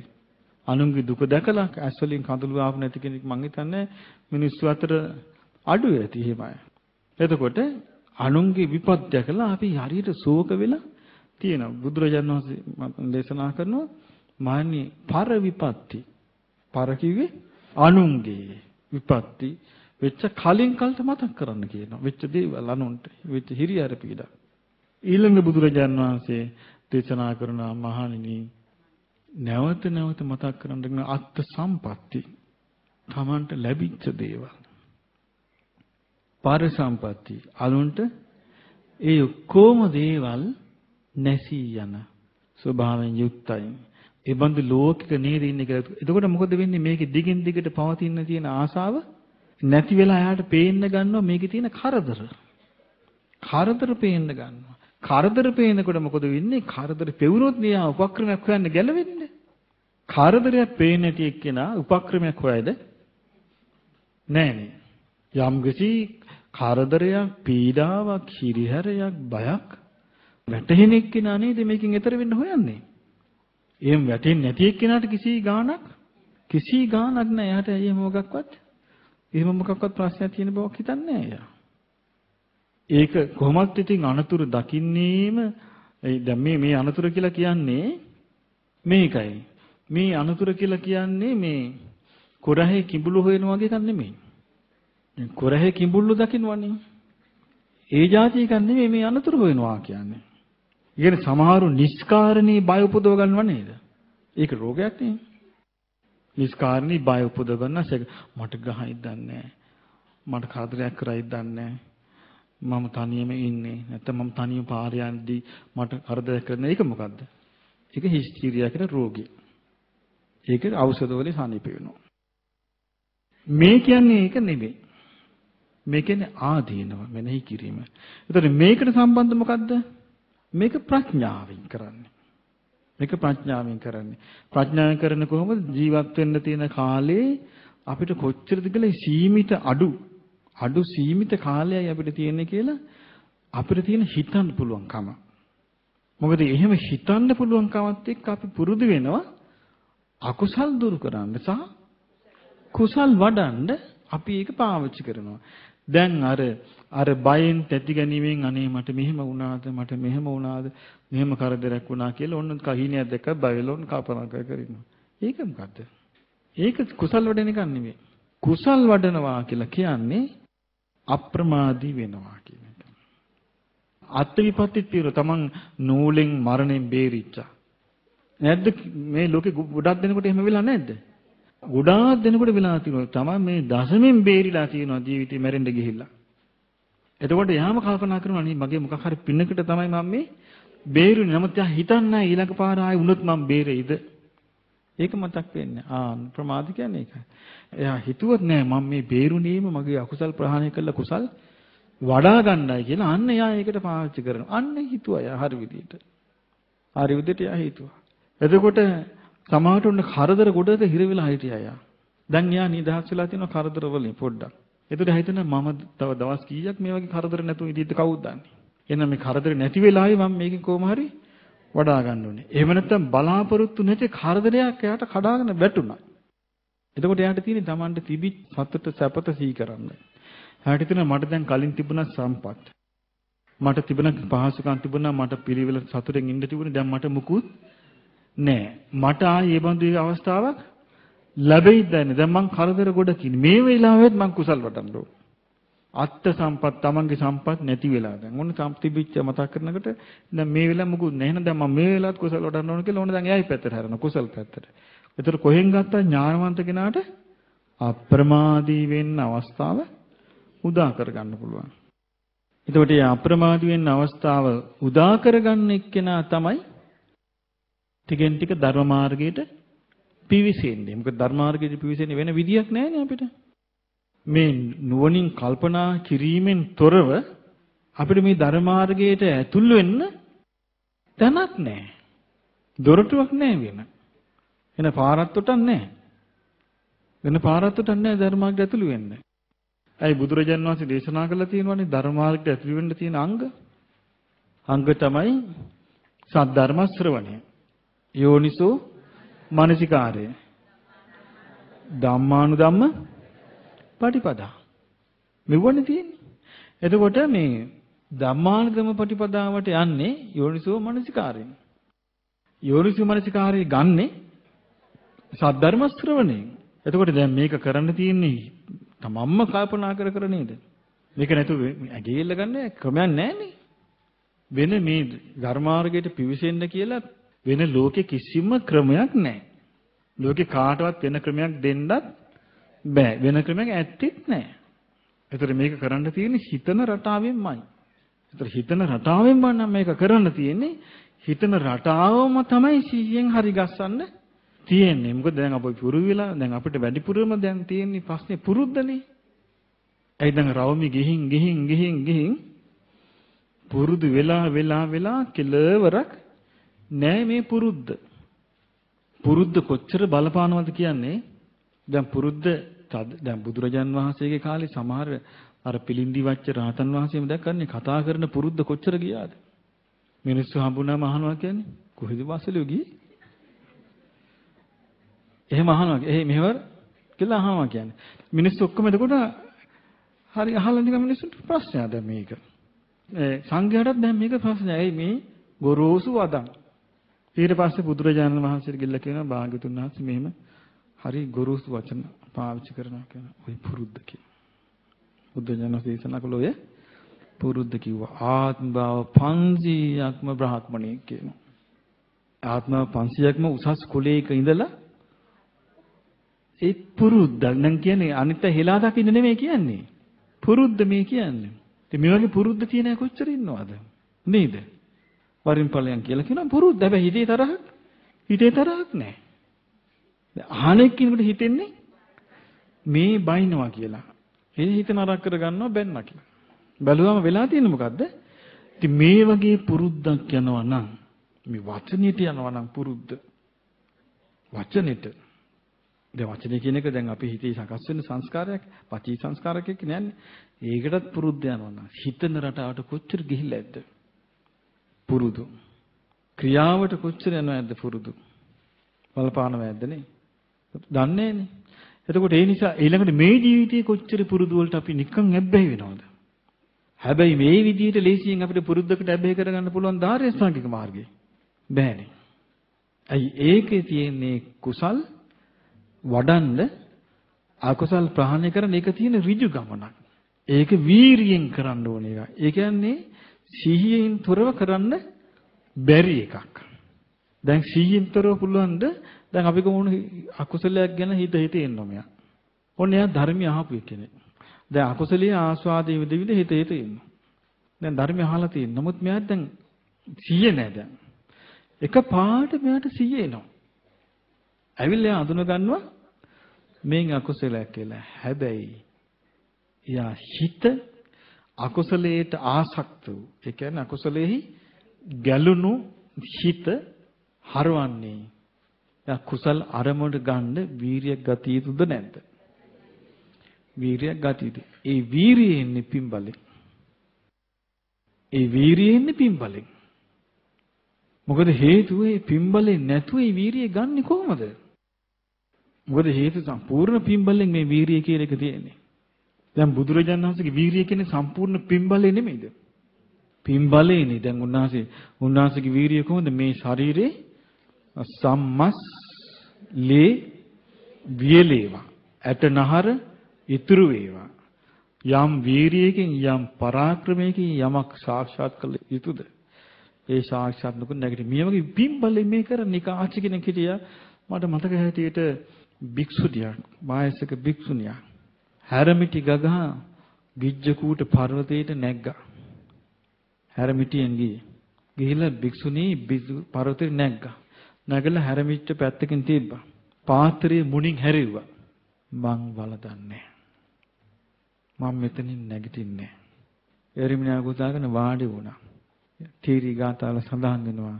දවස් 7කට පස්සේ කකුල් දෙක දිග ඇරියා. ඒ වීරියාවේ පිම්බලෙන් අද අපිට ඒ වීරිය දිහා බලලා කඳුළු හලනවා ඇර වෙන එකක් තියනවද? ඒ වීරියාවේ පිම්බලෙන්. දැන් ඒකයි අර පින අපි හරියට කළ යුත්තේ. දැන් අපි හරියට මොකද අපිට තියෙන්න ඕනි යම්කිසි ප්‍රඥාවක් හරියට අඳුනා ගන්න මේක වැඩ කරන්නේ කොහොමද කියලා. ඒ ප්‍රඥාව නැත්තම් අපි එක එක ඒවා කරයි. හැබැයි උවමනා ගමන යන්න හම්බ වෙන්නේ නැහැ. කවුරුවත් එක්කන් යන්නේ නැහනේ. උවමනා ගමන කයින් නෙමෙයි යන්නේ. උවමනා ගමන යන්නේ මේ ලෝකෙට පේන්න යන්න බෑ මේ ගමන. කයින් නෙමෙයි යන්නේ මේක. මේක යන්නේ ක්‍රියාවකින්. ඒ කියන්නේ ඇගෙන් පේන්නේ මගුල් ගේ කියනවා වගේ යන්න බෑ. එතකොට මේ සිත කය වචනයේ තුල සිහිය වඩෙන්නත්, වීරිය වැඩෙන්නත්, නුවණ වැඩෙන්නත් එයාගේ පිටිපස්සෙන් තල්ලු කරන්නේ මොකද්ද? පින. ආනේ ඒකයි අපි අර මේ හොඳට තේරුම් බේරුම් කරගන්න ඕනේ. මම ඒකයි ඔය දැන් ඔය ධර්ම සාකච්ඡාවලදී අහන ප්‍රශ්න වලට මගේ උනන්දුවක් නැහැ. මම ඉතින් අර සෙල්ලමට වගේ ඒවට උත්තර දෙනවා. අර උනන්දුවක් නැහැ. ඒවට මගේ උනන්දුව නැත්තේ මොකද? තේරෙනවා මේ අහන්නේ වේ කිසිම වටිනාකමක් නැහැ කියලා. මොකද හරි දේ අල්ලගන්න තමයි අපිට අමාරු. වැරදි දේ නම් කොච්චරවත් අහු වෙනවා. හරි දේ අල්ලනවා කියන එක ලේසි වැඩක් නෙවෙයි. ඉතින් අර මේ බුදුරජාණන් වහන්සේගේ ධර්මයේ තුල අර ධර්මයේ අහපු එක්කෙනා හොඳට මේක තේරුම් අරගෙන දැන් අපි කොටම මේ පොදු වශයෙන්ම බලපාලා තියෙන්නේ දැන් පින්බලෙන් තමයි සම්පූර්ණයෙන්ම ඉද්ධිපාද වැඩ කරන්නේ. ඉද්ධිපාද තියෙනවනේ. ඔව් ඉද්ධිපාද තමයි කැමැත්ත. ඡන්ද ඉද්ධිපාද, චිත්ත ඉද්ධිපාද, අදිෂ්ඨානි, වීරිය, විමසීම. ඒ විමර්ශනේ මේ ඔක්කොම එක එක දැන් බුදුරජාන් වහන්සේ කාලේ හිටපු ඔක්කොටම මේ අසාමාන්‍ය වීරිය තිබ්බා. බහුතරයකට තිබුණා. අනිකේ යුගයේ ඉපදිච්ච ලංකාවේ මිනිසුන්ටත් තිබ්බනේ. ඒ යුගයේ ඉපදිච්ච ලංකාවේ මිනිසුන්ටත් තිබ්බා. ඒ පටපට කාලේ මේ ලංකාවේ මිනිස්සු ධර්මය අවබෝධ කරන්න පටන් ගත්තේ නැද්ද?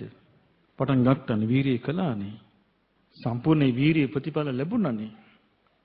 ප්‍රතිඵල ලැබුණානේ. එතකොට ඒකෙන් අපිට පේනවා මේ පිනත් එක්ක තමයි මේ ඔක්කොම දියෙන්නේ. පින්බලෙත් එක්ක තමයි තියෙන්නේ. ඒකයි බුදුරජාණන් වහන්සේ දැන් මේක හැබැයි ඉතින් මාර්ගයේ ඒ නිසා මේකදී අපිට අර මේ කයිවාරු ගහන්න බෑ.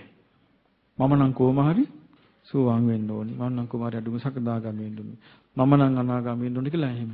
අපේ හිතේ ආසාව තිබ්බා කියලා බෑ. ඇයි ආසාවට අනුව නෙමෙයි ප්‍රතිඵලේ තියෙන්නේ. ප්‍රතිඵලයේ තිබෙන යෙදෙන විදිය අනුව.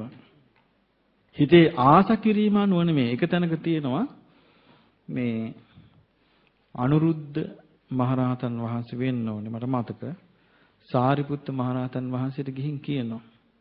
අනේ මං හරියට මට ඕනකමක් තියෙනවා. මට දුකෙන් නිදහස් වෙන්න. නිදහස් වෙන්නේ නැහැ නේ කියනවා. මට මේ කෙලෙස් ප්‍රහාණය කරන්න හරිය ඕනකමක් තියෙනවා. මේක වෙන්නේ නැහැ නේ කියනවා. සාරිපුත්ත මහරහතන් වහන්සේ කියනවා ලොකු ඕනකමක් ඔබට තියෙනවානේ. ඒ ඔබේ ඕනකම ඔබට බලපවත්තන්නේ හිත විසිරවන්නයි කියනවා. ඒ විසිරවන්න බලපවත්තන එක ඔබ අයින් කරන්න කියනවා හිතෙන්. ඒ රොස් කියනවා මට හැබැයි මේ දසදහස සක්වල පේනවා කියනවා. ඒක ඔබට බලපාන්නේ ඔබේ මානෙට කියනවා. මේ වගේ සාරිපුත්ත මහරහතන් වහන්සේ ලස්සනට උපදෙස් දෙනවා. ඒ කියන්නේ ඊටා සියුම් විදිහට අපේ හිත ඒ අපි හිතන දේවල් ඔස්සේ මාර්ගෙන් බැහැර වෙනවා. මොකද අපිට ඒක තේරෙන්නේ නෑ. අපිට හිතන්නේ අවශ්‍යතාවය අපේ කුසලයක් කියලා. නමුත් බලුවට පස්සේ ඒකෙන් හැදෙන්නේ සමහරට නීවරණයක්. ඒ නිසා හරි විදියට නුවණින් කල්පනා කළා තමයි ඒක විමසල බේරගන්න තියෙන. ඒකයි බුදුරජාන් වහන්සේ දේශනා කළේ මේ ධර්මයේ තියෙන්නේ ප්‍රඥාව හසුරුවන්නේ කෙනාට. ඉතින් ප්‍රඥාවෙන් යුක්තව කල්පනා කළා අර හොඳට ඒ තමන් ආවේ මොන විදියේ ගමනක්ද මේ සංසාරේ? තමන් දැන් ඉන්නේ මොන විදියේ තත්යකද? මොකද්ද තමන්ට දැන් ලැබිච්ච දේ? ඒ ලැබුණේ කොහොමද? දැන් තමන් යා යුත්තේ මොන වගේ ගමනක්ද? මේකෙදි තමන්ට පිහිට වෙන්නේ කුමක්ද? තමන් හොයාගෙන යන දේ මොකද්ද? මේ ගැන තමන් හොඳට දැනුවත් වෙන්න ඕනේ නේද? මොකද එහෙම දැනුවත්කම නැත්තම් කොච්චරවත් අතරමඟ විතා ගන්න බැරි විදිහට මේ ගමන් බිමන් වෙනස් වෙනවා. ඒ නිසා මේ හරි අවබෝධයකින් මේ ගමන යනවා කියන එක ඒක නොනැති එක්කිනෙමයි කරන්නේ. නැත්තම් වෙන්නේම මේ මාර්ගය යෑම නෙමෙයි වෙන්නේ. පොඩ්ඩක් අපි ධර්මයේ ඉගෙනගෙන ඕන මාන්නයක් ඇති කරගන්න. මාන්නයක් ඇති කරගෙන ඊට පස්සේ ඔන්න ඒකට උවමනා කරන Tamanට හොඳට වැටහිච්ච විදිය Taman හිතා ගන්නවා. Tamanට හොඳට දැනුමක් දැන් තියෙනවා. ඊට පස්සේ වෙන්නේ ඉතින් ඒකට කණ්ඩායමක් ඔන්න හදා ගන්න කල්පනා කරනවා. ඊට පස්සේ එක්ක වෙන තැනකට යනවා. ගිහිල්ලා ඒකේ පහදිනවා. පහදලා හිතනවා මම දැන් අතනට ගිහිල්ලා අතනින් කණ්ඩායමක් හදාගෙන ඉතින්ට ආරන් යන්න. එහෙමත් කරනවනේ. පිරිස. එතකොට මේ ඔක්කොගෙම බලාපොරොත්තුනේ අවංකවම ධර්මයේ හැවිල්ලා නෙමෙයි. තමන්වත් දන්නේ නැහැ තමන් මේ මොකද්ද කරන්නේ කියලා. කොච්චර ඉන්නවද එහෙම? තමන් දන්නේ නැහැ මොකද්ද කරන්නේ කියලා. ඒ නිසා පින්වත්නි මේ ධර්මය අවබෝධ කරන ගමන මේ කටින් යන එක නෙමෙයි. ඒක යෝනිසෝ මනසිකාරයෙන් යන එකක්. යෝනිසෝ මනසිකාරයෙන් තොරව යන්න බැරි එකක්. වෙන මාර්ගයක් මේකේ පේන දික්මානක ලෝකේ කාටවත් පෙන්වන්න පුළුවන්කම නැහැ. ඒ අර යෝනිසෝ මනසිකාර කියන එක තමයි අපි වැටි හරි හදාගන්න ඕනේ. මොකද හේතුව වැටුණා නම් නැගිටින්න ඕනේ වැටිච්ච එක්කෙනානේ. අපි කියමු ගමනක් යද්දි වැටුණා. වැටුණා නම් ඉතින් මොකද්ද අපි කරන්න ඕනේ ඊට පස්සේ? නැගිටින්න එකනේ. නැගිට්ටා. යා ගන්න බෑ. කොර ගහනවා දැන්. ඒක කරන්න ඕනේ මොකද්ද? යන එකනේ. ඒක තමන් කරන්නේ නැද්ද අපි එහෙම? අපි වැටිලා රිදිලා කොරක ගහ ගියපු අවස්ථා නැද්ද? ඒත් යනවනේ අපි. එහෙම තමයි මේක යන්න තියෙන්නේ. මේක කියලා 아무තු එකක් නෙමෙයි තියෙන්නේ. ඒ නිසා අර මේකට උවමනා කරන්නේ අවශ්‍යතාවය. ඒ අවශ්‍යතාවය ඇති වෙන්නේ යෝනිසෝ මනසිකාරේ යෙදෙන කෙනාටයි. අවශ්‍යතාවයේ තියෙන එක්කෙනා ඒ සඳහා කවුරු එපා කිව්වත් කවුරු බාධා කළා එයා අවශ්‍යතාවය තියෙනවා නම් එයාට මේ මොනවද මේ අවශ්‍යතාවය අපි ගම්ම මෙහෙම ගේ තියෙන පොඩි ගේ පොඩ්ඩක් තියෙනවා කියමු. ඕන දැන් ගේ ටිකක් ලොකුවට හදා ගන්න ඕනේ. දැන් හිතුණා මම රට යන්න ඕනේ. ඕන්න ආවා මොකද්ද අවශ්‍යතාවය. ළමයි පොඩි. දැන් මහත්තයා කියනවා යන්න එපා රට. ඔයා ගිහින් කොහොමද ළමයි බලාගෙන. එතකොට අම්මා කියනවා නෑ මං කොහොම හරි ළමයි ටික බලාගන්න. මේ ළමයිගේ අනාගතයට ඉන්න තැනක් තියෙන්න ඕනේ. මොකක් හරි ගියක් හදලා තියන්න ඕනේ කියලා මේ අම්මා මේ නොපෙනෙන මේ මොකක්වත් නොදන්නා මිත්‍යා දෘෂ්ටික හද්දා කාන්තාරයට යන්නේ නැද්ද? යනවනේ. පින තියනවා නම් ගිහිල්ලා බේරෙයි. පින නැති එක්කෙනා ගිහිල්ලා විඳවනවනේ. කොච්චරනම් විඳවනවද අපිට හම්බ වෙනවනේ ගියා. විස්තර කතන්දර. දැන් මේ මැද පෙරදිග රටවලට ගියාම හිතා ගන්න බෑ මිනිස්සු සමහර මිනිස්සුන්ගේ තියෙන දුක. මේ වෙද ඊට පස්සේ දැන් ඔන්න යනවා. ගෙදරදී මමන සිහිනේ මගදීම නෑනේ ඉවරනේ. එයාපෝට් එකට යනකොට පපුව උණු වෙලානේ. අනේ මම මේ ළමයි ටික දාලා මම යනවා කියලා. ඉතින් ගියපු දවසේ ඉඳලා මාසයක් විතර යනකම් හරියට කෑමක් නෑ යාට. මාසයක් විතර යනකොට ප්‍රීමියම් පිටේ පුරුදු වෙනවා. ඒකවල බලන්න අවශ්‍යතාවයක් වෙනුවෙන් කොච්චර කැප කළාද? ඊට පස්සේ එහෙම කළාද මේ යන්තම් ඔය පඩියක් අරගෙන කීයක් හරි ඕනේ එවන්නේ. ඔවත් මොකද මේ මොකක්වත් දැනගෙන ඉගෙනගෙන යනවේ. මොකවත් දන්නේ නැතුව යන්නේ. ගිහිල්ලා නේ පොඩ එක එක්කෙනාගෙන් අහගෙන යන්තම් බැංකුවක කොහොමද කීයක් හරි දාන්නේ? කොහොමද ලංකාවට එවන්නේ? ඒ ඔක්කොම මෙහෙන් ඉගෙනගෙන යන්නේ නැහැනේ ගොඩක් අය. ගිහිල්ලා තමයි ඔය පොඩ ඉගෙන ගන්න. ඉගෙනගෙන තමයි එවන්නේ. එතකොට දැන් එයා සිහිනෙම වුණා.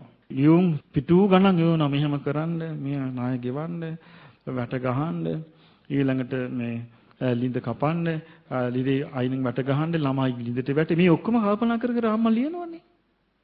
ලියනවා. ඊට පස්සේ කල්පනා කරනවා මේ ඊට පස්සේ තමන්ගේ මහත්තුන් සල්ලි වුණා. ඊට පස්සේ කල්පනා කරලා මේක වෙන දෙයකට පැටලෙයිද දන්නේ නැහැ. ආයි වෙන අවුලක් හදාගන්නෙයිද දන්නේ නැහැ. මට තියෙන ටිකක් නැතු වෙයිද? මෙහෙම වෙන්නේ නැද්ද? වෙනවා. එතකොට බලන්න අවශ්‍යතාවයක් වෙනුවෙන් එච්චර යනවා. සතර අපාය ගැන අවබෝධයක් අපිට තිබේ නම් අපිට කොච්චර අවශ්‍යතාවයක් ඇති වෙයිද? ඒකෙන් බේරෙන්න. අවබෝධයක් නැහැ. සංසාරය ගැන අපිට හරි අවබෝධයක් තිබ්බනම් කොච්චර අවශ්‍යතාවයක් අපිට ඇති වෙයිද මේකෙන් ගැලවෙන්න. මම කිව්වේ ගේ හදා ගන්නනේ අර අවශ්‍යතාවය. ඒකට ගිහිල්ලා අන්තිමට මේ සමහර අම්මලා ලියලා එවනවා ලියුම්. දරුවෝ අඬ මේවා කියවන්නේ. සල්ලි ටික ආපු ගමන් ළමයින්ට මතක නැහැ මේ අම්මා දුක් විඳා කියලා. එහෙම නැද්ද? කොච්චරද?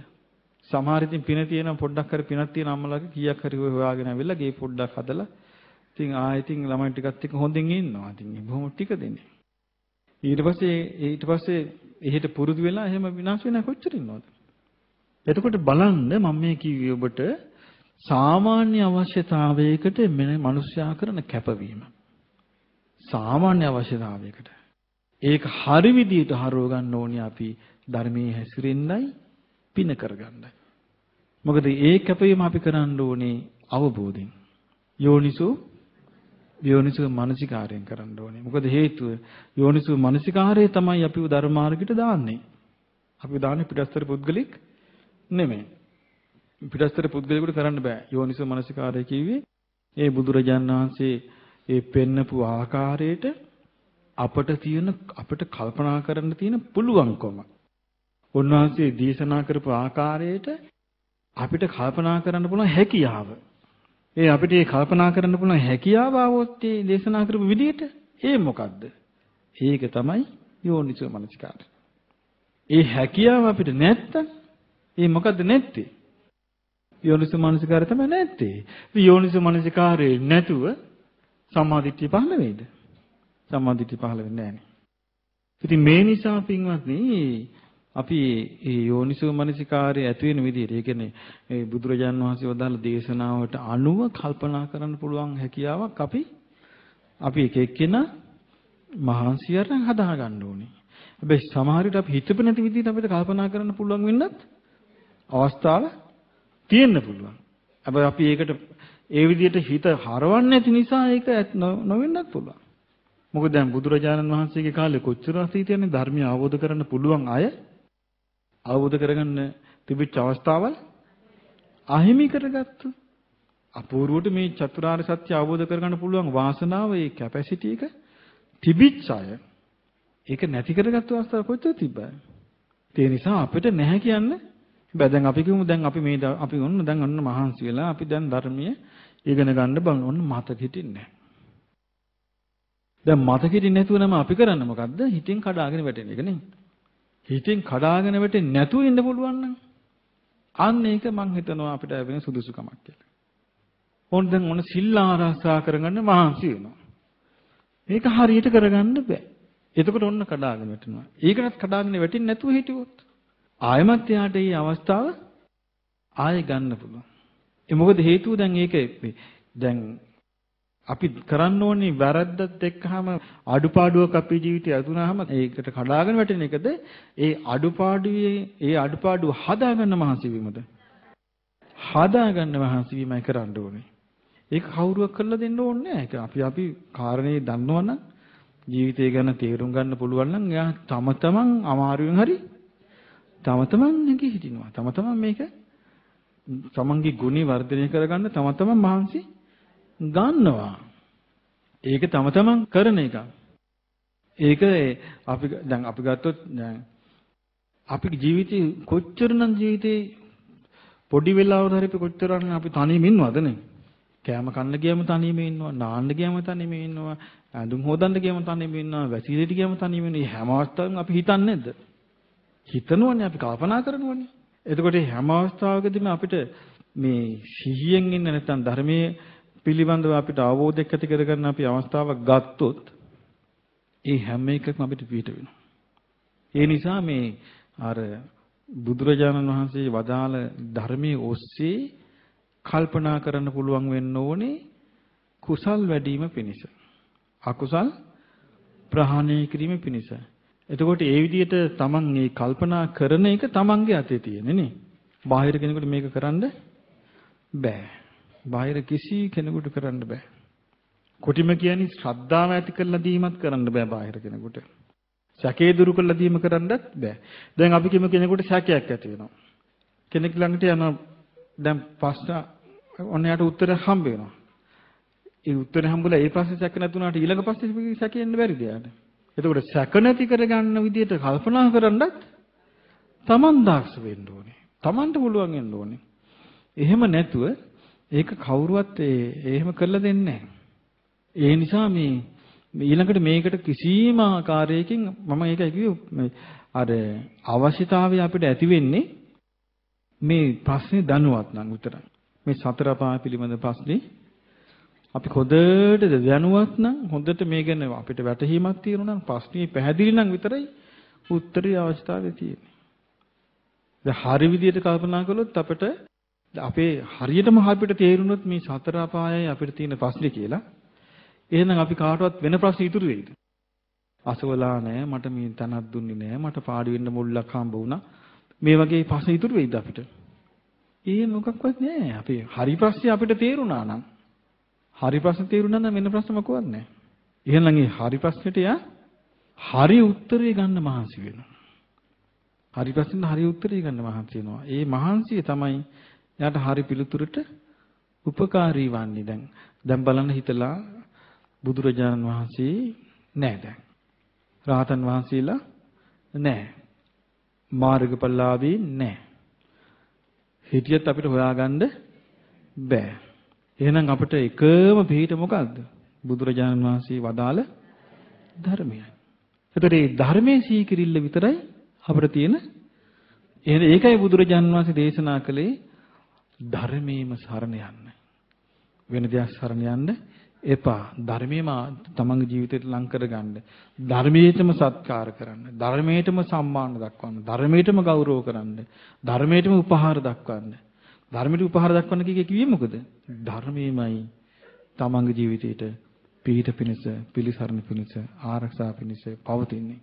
එතකොට මේ ධර්මයේ කරා යන්න උමන අවශ්‍යතාවය ඇති වෙනෝනේ කාටද? තමන්ට. ඒ අවශ්‍යතාවය ඇති කියන දැන් බලන්න අපි කිව්ව ඔන්න කෙනෙකුට අවශ්‍යතාවය තියෙනවා. මොකද්ද ඉක්මනින් මේ චතුරාර්ය සත්‍ය අවබෝධ කරගන්න. නමුත් මේ විද්‍යාව දහසක් දෙයට බැඳිලා. අපි කිව්ව රස්සාව කරන්න ඕනේ. අපි කිව්ව රස්සාව කරලා තියෙන කඩයක් කියලා. දැන් යා උදේ ගිහලා කඩේ අරින්න ඕනේ. කඩේ මේ සුද්ධ පවිත්‍ර කරන්න ඕනේ. සේවකයෝ ඉන්නවනම් සේවකයන් බලන්න ඕනේ. බඩු බලන්න ඕනේ. ඒ ඔක්කොම මැද්දෙන් යාගේ ඔළුවේ හරකත් වැඩ කරන්න ඕනේ. බුදුරජාණන් වහන්සේකට උපමාවක් දේශනා කළා.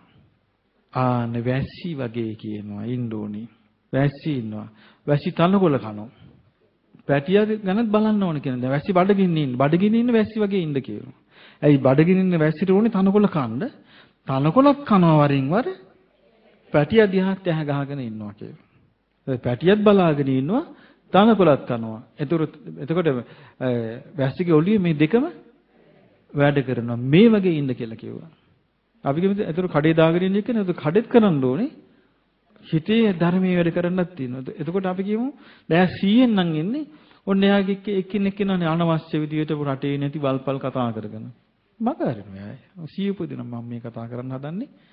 එයා මුකුත් එයාට කියන්න යන්නේ නැහැ. කස්ටමර් කෙනෙක් කියමු තමන් ගාවට එන පාරිභෝගිකෙක් කියමු.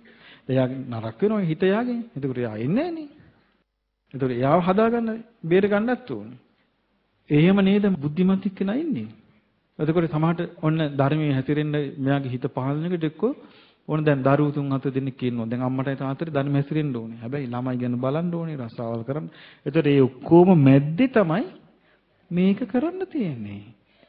එතකොට යා බලාපොරොත්තුුනේ නෑ. දැන් මම මේ වෙලාවේ ළමයිට හොඳට උගන්වනවා මේක කරලා ඊට පස්සේ ළමයිටත් ඔය දීගතාලක දීලා ඊට පස්සේ අපි පෑන්සොන් යනවා. ඊට පස්සේ මේක කරගන්න ඕනේ අපි පාඩි වෙන කවදාවත් හිතන්නවත් එපා. අයි හේතුව කිසි දවසක ඒක ලැබෙන්නේ නැහැ. සමහර විට අපිට විවේකයක් එන දවසට අපි වෙන විකාරයක පැටලලා ඉන්න පුළුවන්. දැන් තියෙන අවශ්‍යතාවය අපිට හිත නොතිබෙන්න පුළුවන්. ඒක අපි දන්නේ නැහැ. මොකද අපි හිතන්නේ, අපි විශ්වාස කරන්නේ අපිට හිතට ඇති වෙන දේ මිසක් හිතේ ස්වභාවය අපි දන්නේ නැහනේ. හිතේ ස්වභාවය මොකද්ද? බොහෝ කලක් මේ සසරේ යෙදිච්ච හිතක් මේ තියෙන්නේ. නිරේ ගිහිල්ලා විඳවලා ආපු හිතක් මේ තියෙන්නේ. പ്രേත ලෝකේ ගිහිල්ලා නොයේක ආකාරයේ ජීවිත ගත කර ඉඳලා ආපු හිතක් තියෙන්නේ. එතකොට තිරිසන් අපායේ වැටිලා නොඑක් විදියට ජීවිතේ ගත කර ආපු හිතක් තියෙන්නේ. ඒතර මේ හිතන ඕන පැත්තට හැදෙන්න ලෑස්ති වෙච්ච හිතක් එක මේ ඉන්නේ. ඒතර මේ හිත ලෑස්ති නෑ මේ කියන්නේ. එහෙනම් ලෑස්ති වෙන්න ඕනේ හිත නෙමෙයි යෝනිසෝ මනස්කාරය. ඒ අපේ කල්පනාව. ඒ කල්පනාව හරියට ලෑස්ති කළොත් විතරයි ඒ හිත ලෑස්ති නෑ. හිත ලෑස්ති මේ කියලී වාසය කරන්නේ. මේ ඉපා මේ ඵලයන් කියනවා. මේ අතරපන් කියනවා. හිත කියනවා මේ වහපන් ටීවී එක. ඔව් දහම් පොතක් කියවපන්. ටිකක් වෙලා වුණේ හිත කියනවා නෑ බලාපන් දැන් ඔන්න නාට්‍යයක් යනවා. මේ જાති හිතන්නේ තියෙන්නේ. මේ જાති හිතක් තියෙන්නේ. ඒ කියන්නේ හිත කියන දේවල් තමයි අපි කරන්න පුරුදු වෙලා ඉන්නේ. නමුත් ඉතින් ඒ නිසා දැන් අපිට හිත කියනවා හරි සත්‍ය සොයාගෙන ඵලයන්. ඔන්න අපි හිතනවා දැන් හරි හිත මට දැන් හරි මාර්ගේ පේන්නනවා. ඔන්න දැන් සත්‍ය හොයාගෙන යනවා. ඔන්න සතුටුයි දැන්. ඊට පස්සේ හිතනවා හරි දැන් මට හරි මාර්ගේ පේනවා. දැන් ඉතින් මං අකුසලයට වැටෙන්නේ නැහැ. ඔන්න ප්‍රමාද වෙනවා. දැන් අකුසලයට වැටෙන්නේ නැහැ කියලා හිතීච්ච ගමන් මොකද වෙන්නේ? අර තමන් කල්පනාවෙන් ඉන්න එක අතාරිනවා. අතාරිය ගමන් දන්නේම නැහැ ටිකෙන් ටික ආය අකුසලයට වැටිලා කාලයක් යනකම් දන්නේ අපි මේ සිත මාව නොමග යවලන්නේ. ආන් එහෙම හිතක් එක තමයි මේ ගමන මෙතික් කල මේ අපිට යන්න උනේ. ඉතින් ඒ නිසා මේක ප්‍රඥාවන්ත කෙනෙක් තමයි තෝර බේරගෙන මේ අවුල ලියා ගන්නෙ. ඔව් හොඳ ප්‍රඥාවක් මේකට තියෙන්න ඕනේ. හොඳ ප්‍රඥාවක් තියෙන්න ඕනේ. ඊළඟට මේකේ හරියට නොයේ මතවාද නොයේ විග්‍රහය හරියට යනවනේ. හරි නොඑක් විග්‍රහයන් මැද්දේ තමයි අපිට මේක කරන්න තියෙන්නේ. ඉතින් ඒ නිසා නියම විදියට බුදුරජාණන් වහන්සේගේ ධර්මයේම තේරුම් අරගෙන ඒ කෙරෙම හිත පැහැදිලා හරිදී හරි විදියට අල්ලගෙනම යන්න පුළුවන් වෙන්න ඕනේ. එහෙම නැත්නම් කිසියම් ආකාරයක දැන් අපි ගත්තොත් මම ඔබට කිව්වනේ මම ඔන්න ඊයේ ආවේ ඉන්දියාවේ ඉඳලා. මට හිතා ගන්න බෑ ඉන්දියන් සමාජය. අපි ගත්තොත් ඉන්දියන් සමාජය අපේ සමාජයට වඩා වෙනස්. අපේ සමාජයට වෙනස් කියලා කියන්නේ මේ සමාජය තුළ එච්චර මේ ආගමික භක්තිය නැහැ. ඒක ඉතින් මට පැහැදිලි එකක්. දැන් එහි පොඩි ළමයාගේ ඉඳලා තියෙනවා අසාමාන්‍ය ආගමික නැඹුරුවක්. ඒ නැඹුරුව මේ ලෝකේ වෙන කොහෙවත් නැහැ. ඒක ඉන්දියාවේම ඒක නිකන් මේ පොළොවේ ඉන්දියන් පොළොවේ තියෙනවා. ඒක 아무තු පොළොවක්. ඒ ඉන්න මිනිස්සුන්ගේ චූටි ළමයාගේ ඉඳලා ඒක තියෙනවා. ඊළඟට ඒ ළමයින්ට කල්පනා කරන්නත් පුළුවන්. දැන් අවුරුදු 9ක පොඩි මගේ ළමයිට කිව්ව දවසක් දැන් බලන්න දැන් මේ ෆෑන් මේ ලයිට් මේ තහඩු මේ සිමෙන්ති මේ පුටු මේ කන බොන දේවල් මේ ෆ්‍රිජ් මේ ඔක්කොම අපිට සුදුනේ දුන්නේ කිව්වා. මං කිව්වා මේ සුදු දීපු නැති එකක් මතක් කරන්න බලන්න. ඒකලම කාදීස්සුවා. මං කවුද කියලා. ඇයි මිනිස්සයා? ඇයි මිනිස්සයා කිව්වා. අවුරුදු 9 වයස. ඉතින් ඒ වගේම අර එක පාට හිතන්න පුළුවන්කම ඒ ළමයින්ට තියෙනවා. ඊළඟට දී ළමයිගේ ස්වභාවය තමයි ඒ ළමයි මේ දහම් කරුණ උරා ගන්නවා. ඒකට කියන්න තියෙන වචනේ. දැන් අපි බුදුන් වඳින්න කිව්වපු ගමන් ඒ ළමයිගේ ඇස් වහන්න කියන්න ඕනේ නැහැ. අපි කවදාවත් ඇස් වහන්න කියන්න ඕනේ නැහැ. ඇස් වැහෙනවා. දැන් බුදුන් වඳලා ඉවර වෙනකම් මේ ඇස් ඇරෙන්නේ නැහැ ළමයාගේ. මේ චූටි ළමයාගේ අවුරුදු 4 5 ළමයාගේ. එතකොට ඒක පිළිහිටපු එකක්. ඒබඳු අය ගිහින් තියෙන නොමග අවුරුදු ගානක් නොඑක ආගම් වලින් බොරු කියලා බොරු කතන්දර හදලා ඇත්ත වහලා. දැන් බොරු කතන්දර හදලා ඇත්ත වැහුවට පස්සේ ඇත්ත මතුවෙන්නේ කොහොමද? ඉතින් මං කියනවා ඊට පස්සේ මං කිව්වා නෑ ඉතින් මේ බොරු වගේම තමයි ওই චිත්‍රපටි වල තියෙනවා ඇත්ත වගේනේ පේන්නේ. දැන් චිත්‍රපටි බලන අපිට හැමෝටම පේන්නේ ඇත්ත වගේනේ. අපි ගැස්සෙනවා, කලබල වෙනවා, අඬනවා අපිට වෙන්නේ නැද්ද චිත්‍රපටි බලද්දී? වෙනවා. නවකතා කියන්නේ අම බොරු නෙමෙයිද? හිතේ ඇති වෙනව නෙමෙයිද ඔක්කොම? නමුත් ඒක බලද්දී අපිට මොකද්ද තේරෙන්නේ? අපි ඉස්සරහ ඔක්කොම මැවිලා පේන්නේ නැද්ද? අම බොරු. එතකොට චිත්‍රපටි කියලා කියන්නේ අමු බොරු. එතකොට දැන් විද්‍යා ප්‍රබන්ධ ගත්තොත් ප්‍රබන්ධ කියන්නේ අමු බොරු. නමුත් මේ බොරුව පේන්නේ අපිට හැමතිස්සෙම මං කිව්වා මේ දැන් ওই රාමායන වගේ පොත්වල තියෙන බොරු ඒවා දිහා බැලුවම මං කිව්වා මේ බොරු මොනවද? ඒක කියනකොට බොරු කියලා තේරෙනවා. දැන් බලන බොරුව අපිට බොරු කියලා තේරෙනවද?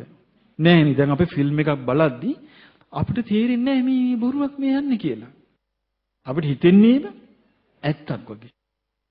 එතකොට ඒ වගේ තමයි මේ ලෝකයේ මිනිසුන්ගෙන් බොරු කියලා ඇත්ත නෑ දැන්. ඇත්ත වැහිලා. ඒ බලෙන් තමයි ඉන්දියාව තුළ ඇත්ත වැහුවේ. දැන් බලෙන් ඇත්ත වැහුවට පස්සේ දැන් ඇත්ත ඉස්මතු වෙන්න පේන තිග්මානික ක්‍රමයක් නෑ. පේන තිග්මානික ක්‍රමයක් නෑ. හැබැයි මේ ඇත්ත යම් කිසි කෙනෙක් කතා කළොත් එයාට ඇත්තට පිවිසෙන්න පුළුවන්. මොකෙන්ද? ප්‍රඥාවෙන්. වෙන කිසිම ක්‍රමයක් නෑ ඇත්ත කරා යන්න. සත්‍ය අපි ළඟට එන්නේ නෑ. ඒ නිසා මම කිව්වේ දැන් සමහරව අපිට කියනවා මෙහෙමයි අසවල් තැනට ගිහිල්ලා රැවටිලා ඉන්නවා මුලා වෙලා ඉන්නවා. ඉතින් මේ ලෝකේ බොරු කියන එක හැමතැනම තියෙන එකක්. ඒකෝර සත්‍ය තෝරා බේරා ගැනීම තමන් විසින් තමන්ගේ ප්‍රඥාවෙන් තමන්ගේම ප්‍රඥාවෙන් කරගන්න තියෙන එකක්. වෙන කරන්න කිසිම දෙයක් කිසිම තැනක නැහැ. ඒ නිසා මේ ප්‍රඥාව කියන එක දැන් ප්‍රඥාවක් තමන්ට තියෙනවා කියලා තේරුම් ගන්න පුළුවන් වෙන්නේ බුදුරජාණන් වහන්සේගේ ධර්මයට අනුව තමන්ට කල්පනා කරන්න පුළුවන් නම් විතරයි. එහෙම නැත්නම් තමන්ට ප්‍රඥාව තියෙනවා කියලා තමන්ටවත් සොයාගන්න බෑ. ආන්න ඒක මම කිව්වා දැන් අච්චර හොඳ ආගමික මතයක ඉන්න ඉන්දියා මිනිස්සුන්ට කිසි දෙයක් නැහැනේ. දැන් මේ දවස්වල අර බෝල් බම්බ යනවා. ඒ කියන්නේ මිනිස්සු කිලෝමීටර් 150 පයින් යනවා. කිලෝමීටර් 150 ගිහිල්ලා අර පුංචි වතුර ටිකක් මේ අර අපි කරේ තියාගෙන යන්නේ අර දෙපැත්තේ ඉල්ලලා අන්න කද වගේ චූටියට මේ සම්නිකරම මේ චූටි ළමයිගේ සෙල්ලම් බඩු වගේ ප්ලාස්ටික් වල දාලා අර සරු පිත්තල වලින් සරසලා ඒගොල්ලෝ යනවා ඉතින් බෝල් බම් කීකේ ගිහිල්ලා අර සිව දෙවියන්ගේ කියලා ඒගොල්ලෝ මේ සිවලිංගයට නාවලා ප්‍රාර්ථනා කළා ඊට පස්සේ ඉතින් මහල්ලා එනවා. හරි ඉතින් සුද්ධයි. දැන් නමුත් බුදුරජාණන් වහන්සේ දේශනා කරනවා එක අවස්ථාවක් එනවා. මිනිස්යාට ප්‍රඥාව තියෙන. හැබැයි කියන්න කෙනෙක් නැහැ. අක්කන සූත්‍රය තියෙනවනේ. ඒ වගේ ප්‍රඥාවන්ත මිනිස්සු ඉන්දියාවේ ඉන්නවා කියන්න කෙනෙක් නැහැ. එතකොට කියන්න කෙනෙක් නැතුණට පස්සේ ප්‍රඥාව ඉස්මතු වෙන්න විදියක් නැහැ. එතකොට එයා ඒකත් එක්කම මැරිලා යනවා. මැරිලා යන්නේ නිරේ මිදිලත් නෙමෙයි. තිරසං අපායෙ මිදිලත් නෙමෙයි. പ്രേත ලෝකෙ මිදිලත් නෙමෙයි. අපායෙ මිදිලත් නෙමෙයි. ඒ නිසා ඕන වෙලාවක ආය දුගතියට යනවා. ඒ ප්‍රඥාවෙන් ප්‍රයෝජනයක් හම්බ වෙන්නේ නැහැ. එතකොට අද අපිට යම් ප්‍රඥාවක් තියෙනවා නම් මේ මනුස්ස ලෝකේ මේ ලංකාවේ ඉපදිලා ඒ ප්‍රඥාවෙන් ප්‍රයෝජනෙ තියෙන්නේ අපි බුදුරජාණන් වහන්සේගේ ධර්මයේ ස්පර්ශ කළොත් විතරයි. ඒ නිසා අපට මේ බුදුරජාණන් වහන්සේගේ ධර්මය ස්පර්ශ කරන්න වාසනාව ලැබේවා.